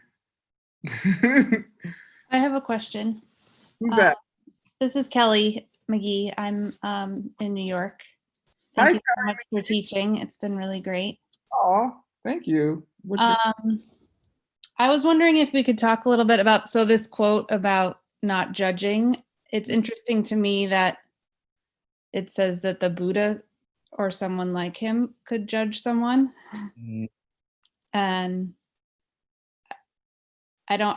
my initial response is to feel like that Buddhas wouldn't judge people. No, what? Okay, maybe that they would. I guess it's that they would know people's true motivations, maybe. Right. No, I guess I wasn't clear. Let me be clearer then. The idea is that Buddhas are omniscient, that they know everything, so that they can accurately assess anything, including a person's actions, motivations, character, where they're going, where they came from, and they have all the context. So the idea is not that they're judging in the sense of negative, but they're the only ones who can correctly assess what's going on with a person because they can read their minds, because they know where they came from, and so on and so forth. Got it. That makes sense. Yeah, sorry if that wasn't clear. Yeah. Yeah. Good question. But yeah, if you're omniscient, Kelly, don't worry, you're good. If only that was the reason that I judge people as much as I find myself doing that. Trying to help out. I'm just trying to help out. Okay, good question. Thanks for coming to class, Kelly. I would like to ask why we judge. Well, why I judge people so much. I mean, what's that coming from? Where is that coming from? I can't judge you and tell you why you're judging people, but I would say, based on what I know, the reason humans judge other humans is because they don't know where things are coming from. And like, I'm reviewing these classes, it's kind of assuming that you heard the pen 1,000 times already. I don't know if Geshe Michael would teach any class without teaching the pen. Maybe he wouldn't. Maybe I should teach the pen right now. Pretend there's a pen in my hand. What's this? A pen. It's not, use my phone. Oh, well, if a dog came in the room, what would they see it as?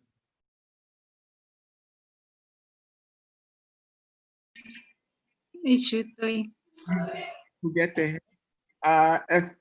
If we all left the room, what would it be when we were all out of the room?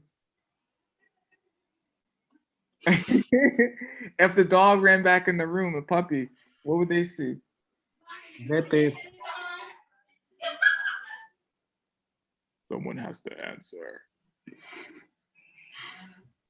Juguete. Okay, juguete. Oh yeah, thank you. I didn't hear. Good. And then if I ran after the puppy, what would it become? Maybe a toy. It depends, right? I don't know. Which one is it really? Is it a pen or is it a chew toy? Both. Oh, okay. What does it depend on? In my mind?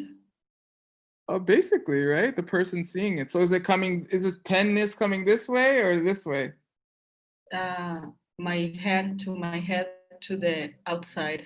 Okay. Then the question then is what makes things the things they are. It must be something in us, right? Yeah. And Buddhism says it's seeds. The things you did in the past, and especially towards others, becomes the reality you see due to the seeds you project. And the things that you do to others becomes what you see. So if you hit people, you see people hitting you. Basically, if you're nice to people, you live with your mom and you're not annoyed. It's weird. All right. Okay, that's the pen. That was pretty fast, right?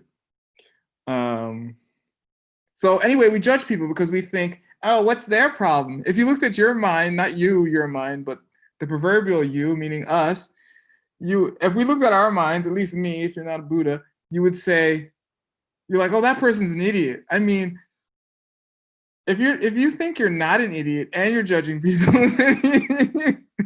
I mean, what's the easiest way to prove you're an idiot? Judge people. You know, you're at least, maybe you're not as bad as everyone in the world, but you're just as bad as the people around you. Okay? If you think you're better than the people around you, then no. You're just like, we have a saying, right? You're just like the five closest people in your life. If you want to know who you are, just look at them. If you think they're idiots, then you have to reassess yourself. So that's it, I think. People just don't know where their life is coming from, and so they think people are idiots from their own side, and then they judge them. Right? Seeds, it's all seeds. Okay, one more question. We have like 20 seconds. I have a question, Professor Word. Oh no, not Aldo.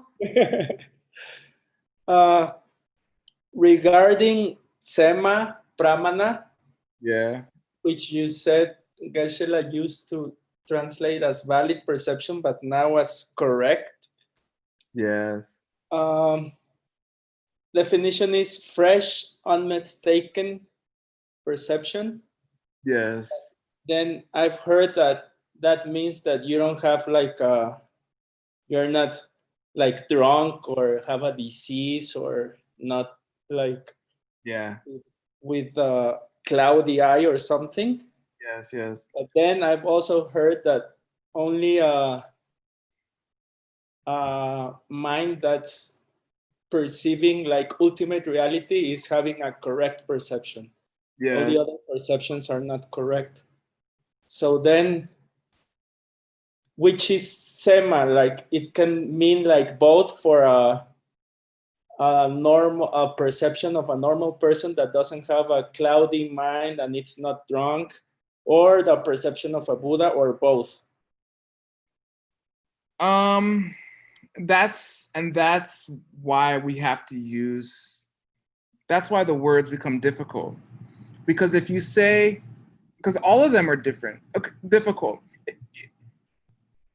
Okay, if you say correct perception, that can, I'll use a fancy English word, obfuscate. That causes a problem because you think correct means you're right. I mean, am I right in saying this is my phone? Yeah, someone texted me. Yeah, it's my phone. I can call people, I can text, I bought it. It's an iPhone, right? So that's correct. But when I look at it, am I correct in its nature, in how it is a phone? If you're not enlightened, probably not. In general, throughout the day, I'm not like, everything's empty. Me, you know, I wish I was. You know, I have better days, you know? But usually I'm just like, you know, phone, computer, my mom's house, I don't know, my t-shirt, right? And so all those things are accurate perceptions. It's accurate to call this my t-shirt. I can wear it, I can wash it. You know, it's gonna get old and it's a t-shirt, right? But is its t-shirtness coming from the fact that it was made in a factory, you know, what do you say, hecho en Mexico, right? Like, is it coming from did people like work on it and stuff like that to create it? We say no. We say, even if you see those things occurring, the fact that you're seeing those things are coming due to your seeds. And so it's correct. So can we have accurate perceptions? Yes, we have millions of them all day. The floor, food, talking to people on Zoom, live on YouTube, those are all accurate. Is it correct? No, they say until you see emptiness directly, which is direct perception of the fact that there's nothing out there that isn't coming from your seeds. Until you have that perception, either as an Arya or a Buddha, or somewhere, Arya Bodhisattva or something, then you never had a correct perception in your life. Things are a kind of illusion. They're not the kind of illusion that can't hurt you. They're the kind of illusion that does hurt you every day. That's why you're suffering. That's why you come to this class, because you want to learn how to get out of that kind of illusion that tricks you. So those aren't correct perceptions. So that's why the word gets hard. But usually, if we're going to be technical, we say accurate for tsema. And like something like direct perception of emptiness would be a correct perception. Yeah. So Okay. Thank you, Professor. So yeah. you can say tsema can be used for both? You can. You just have to know the context. And like, if you're going to be really technical, that's why Geshe uses valid perception. But then no one says that, and it gets weird. But then that's what happens with logical language. You have to get technical, but you can't get so technical that people don't know what you're talking about. And that gets hard. Okay. Great. Thank you. You're welcome. Okay. Hilda has a question. She says, I have a question. I know that everything is coming from me and that my seeds, but also Ay, sí. Gracias, pero ¿la puedo hacer en español? I'm doing okay. Okay. ¿Hablas inglés también o no? ¿Yo hablo qué, perdón? ¿Hablas inglés o no? No, muy poco. Oh, okay. I can read it. Okay. She says, I have a question. I know that things are coming from me and my seeds, but also I have to observe and know conscientiously that everything, Aldo, los medios que adiamos? The means that control She's talking a lot about of media, people, like the internet, news, etc. How can I help other people so they understand that there are no prototypes when you act, and to see themselves and everything they socially say to us that we should be and we should have? My question is, sometimes like getting apart from this means to get like isolated like a hermit. So I want to help people to observe without judging. Okay, so she wants to help people observe without judging. What? That the things like on the internet and the news? Yes, that socially you have like a social pressure that they tell you how you have to be and what do you have to have. But then she's asking if she gets apart from that, maybe she's gonna get like too isolated. Oh yeah, okay, cool. I'll answer this, then we're at the end class, okay? And if I'm ever going over late, you can just leave class because I know people have scheduled, I don't know, it gets late, but I just want to answer all the questions. This is a good question. How do you say? Buen pregunta? Muy buena. Gracias. Oh yeah, okay. The worst thing you could do is become like me, okay? That's what I don't recommend. Don't be in your room studying Tibetan all day. You'll get weird, okay? Yeah, especially Mexicans, right? It's a very social culture. Americans aren't as social as Mexicans, but you want to be able to connect with people. I mean, that's a huge part of being a bodhisattva, and being able to connect with people so you can help them, just so you can love them. I mean, it's just a reflection of how much you love them, you know, wanting to be around them. And people can tell if you're being weird, or, you know, if you're just in your room all day watching Sherlock Holmes. They know you're a weirdo, and they get uncomfortable. So you have to like develop what we call skillful means. And people are going to talk about all kinds of things, but if you are clear in your heart on these teachings, it won't affect you. It doesn't matter. In the beginning, it will, and it will be hard, you know? It's like becoming vegetarian, you know, and you know, in the beginning, you're like, oh, I'm a vegetarian, and then someone brings out, you know, carne asada. You're like, wait, did you want any? You're like, no, and then you break, and you start eating it, you know, because you're not completely aligned yet. You're not firm in those things, and maybe in the beginning you need to stay away from people, and that's kind of like the monk thing. Like in the beginning, you need to isolate yourself so you can get strong, and that could be important. But don't do it so much that you get weird, and don't do it so much, that you can't connect, and that you kind of lose touch with people. I mean, there are times when you have to be completely isolated, like retreats and stuff. But even then, you're doing it for others, so you have to keep that in your heart and keep a high intention, so that it doesn't turn into something else. You know, because you can go crazy especially if you're used to being social, and then you just start not being social. So, and there's a lot of weird stuff. The news, I mean, right now, I mean, try to be in the US with this election, and it's crazy.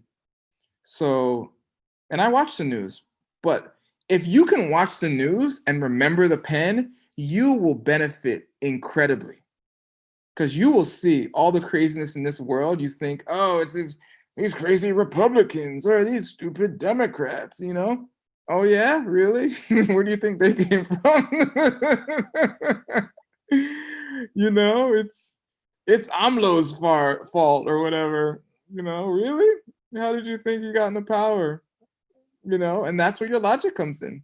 If you're not clear, you'll say, no, everything's empty except AMLO, you know, or Trump or whatever. You can't think that way. I mean, it's okay in the beginning.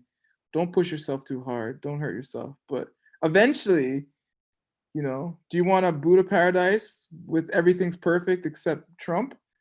No, you have to change everything. You have to create your whole world into perfect. And that means you have to eventually get clear enough to be like, all right, what's Trump's problems? Okay, narcissistic, who talks about himself all day, he's selfish, he doesn't care about others.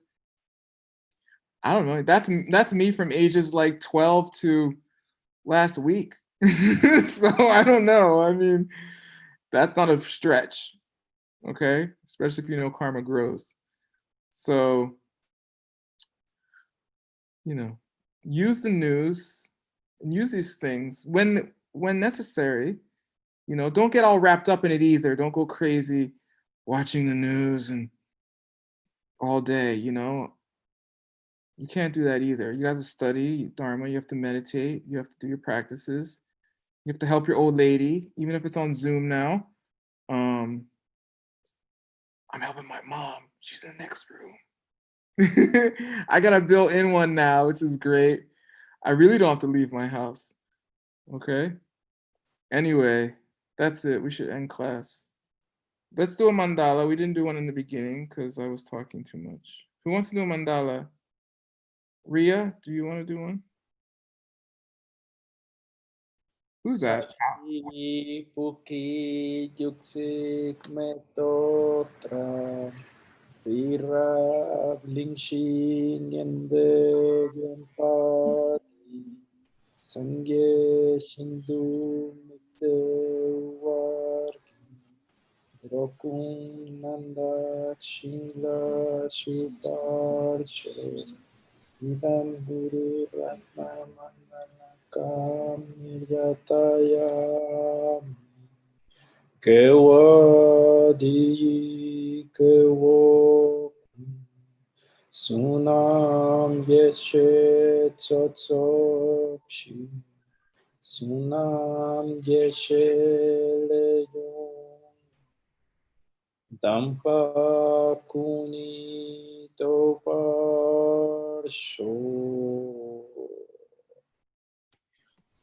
Awesome. So you did the homework. So do the beginning of next class on Wednesday, we'll do the quiz. It only takes like 10 minutes or something. So we'll just leave 15 minutes for that. Class starts an hour later on Wednesday and Friday. I think Pal put the dates someplace. I don't know. But Monday, Wednesday, Friday this week, next week, and the next one. And then the Monday of the following week, which is November 2nd. So that'll be the last day of class. You have to do the final on your own. And the meditations. So if you have time right now, do 15-minute meditation on whatever's in the homework. And then tomorrow morning, do How many meditations? I'm just about to say. I mean, the bare minimum is 2, but 3 is better. So you might do 1 if you can. Tomorrow morning, do 1. That's 2 already, okay? And then Tuesday night, do another one or something. Or Wednesday morning. Whatever. Just do it, okay? And then we'll all be doing the homework. Geshe Michael will be happy. Yay! Okay? Okay. Thank you very much. You're so welcome. See you. What do you say? Hasta miércoles. Okay? Hasta el miércoles. Muchísimas gracias, de verdad. Muchísimo de nada.